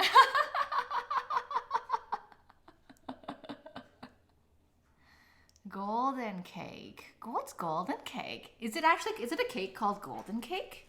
Golden cake. And this is good. It teaches me baking isn't my strength, because baking is something you can't see it while it's being cooked. You just have to learn from mistakes. You overcook it, you burn it, and then you learn the next time to adjust. But you can't watch as you're making it to fix as you go. It's a science. So baking has always been a challenge for me, but I've made this cake. This is probably my 8th time, and it's gotten better. I think it's good now. It was hard at first to make it, and a viewer helped me. I didn't understand what folding it meant, and then the viewer described it, and then after I followed the viewer's tip, the cake turned out perfect. So that motivated me. So thanks. Yeah, the viewers are always sharing, so I'm really grateful for that. Wow. A cake with the color of gold around a golden cake. You're right. When I look online, seems like people decorate the cake with golden color around it. Wow, 99 is such a nice number. Okay, we can learn from each other. Last call to win. Cooking is hard, but baking is easier. And you wanted to have a cooking show yourself. So when you do, let us know we'll all tune in and interact with you and watch what you're cooking. It'll be so much fun. Yeah. Yeah. Thanks, Dokabi. I think I missed some countries. So there are people that didn't disclose. That's okay. I don't force you to disclose. And there are viewers who are lurking. I can't see how many viewers there are either. I have no idea. I wonder if there are regulars that watch but have never chatted before, that I don't know who they are. Yeah. No, it won't be scary and creepy. It's actually, it's very interesting. There's a lot of preparation that goes into it. I spent the last hour and a half before the show prepping because I had 3 menu items. That's a lot for a cooking show. If you watch the other streamers, it's usually 2 items or 1 item, and they do everything in front of you. They go to their fridge, they get the item, they go to the cupboard, they get the item, they chop everything, and I do that too, but I'm starting to cut down on it.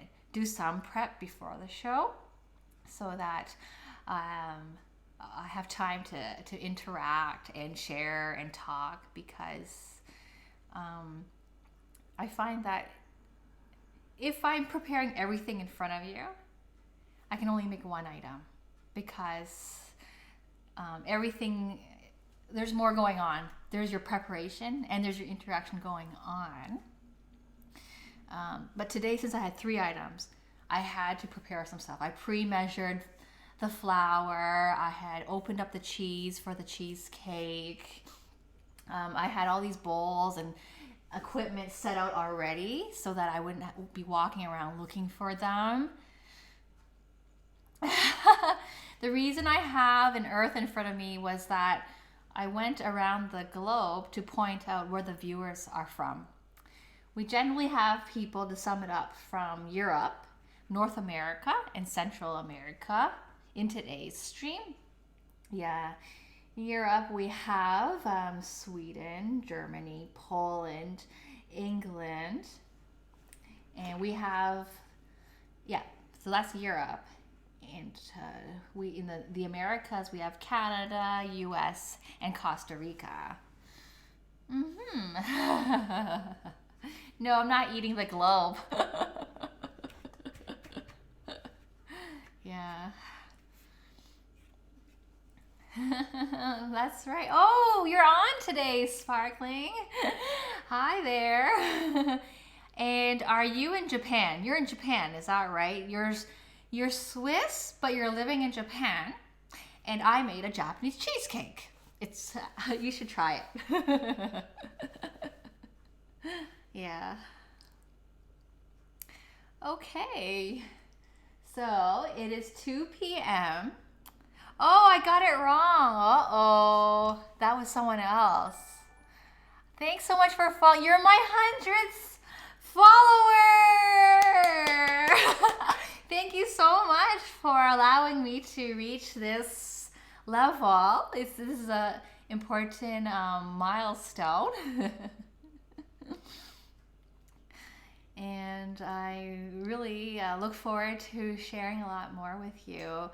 I appreciate all the suggestions. Dad, or the moderator, or my husband is watching, and we take notes after the show. So, yay! Let's have a world party. I can't whistle. But let's eat cake to that.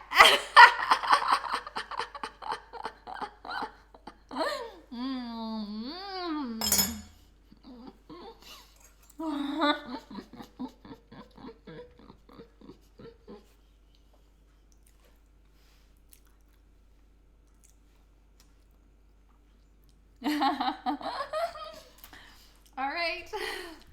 So, and perfect timing. If I had ended the show earlier, the 100th follower wouldn't have come along. Okay, So 2:01. I think it's 8 p.m. in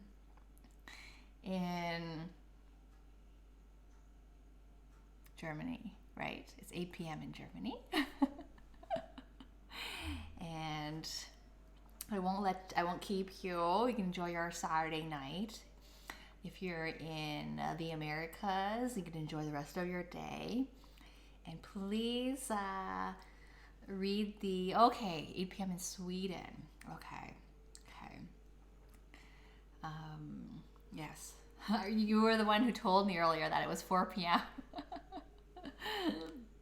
Okay. Yeah, keep monitoring or watch out for my updates to know when my next show will come on. A regular show is usually Sundays, 10:30 a.m. Eastern Standard Time. But bye, choir member. I'll look out for the menudo items, ingredients, and post when I make that. And but today we had to switch, so tomorrow we're not having a show. But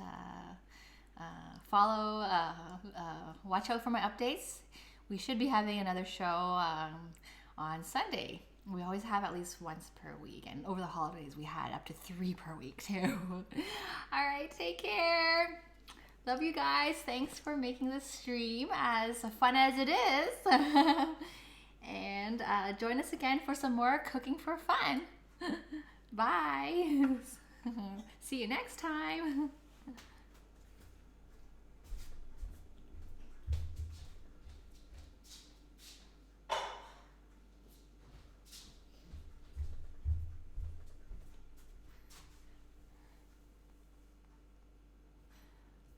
Thanks. Happy eating too.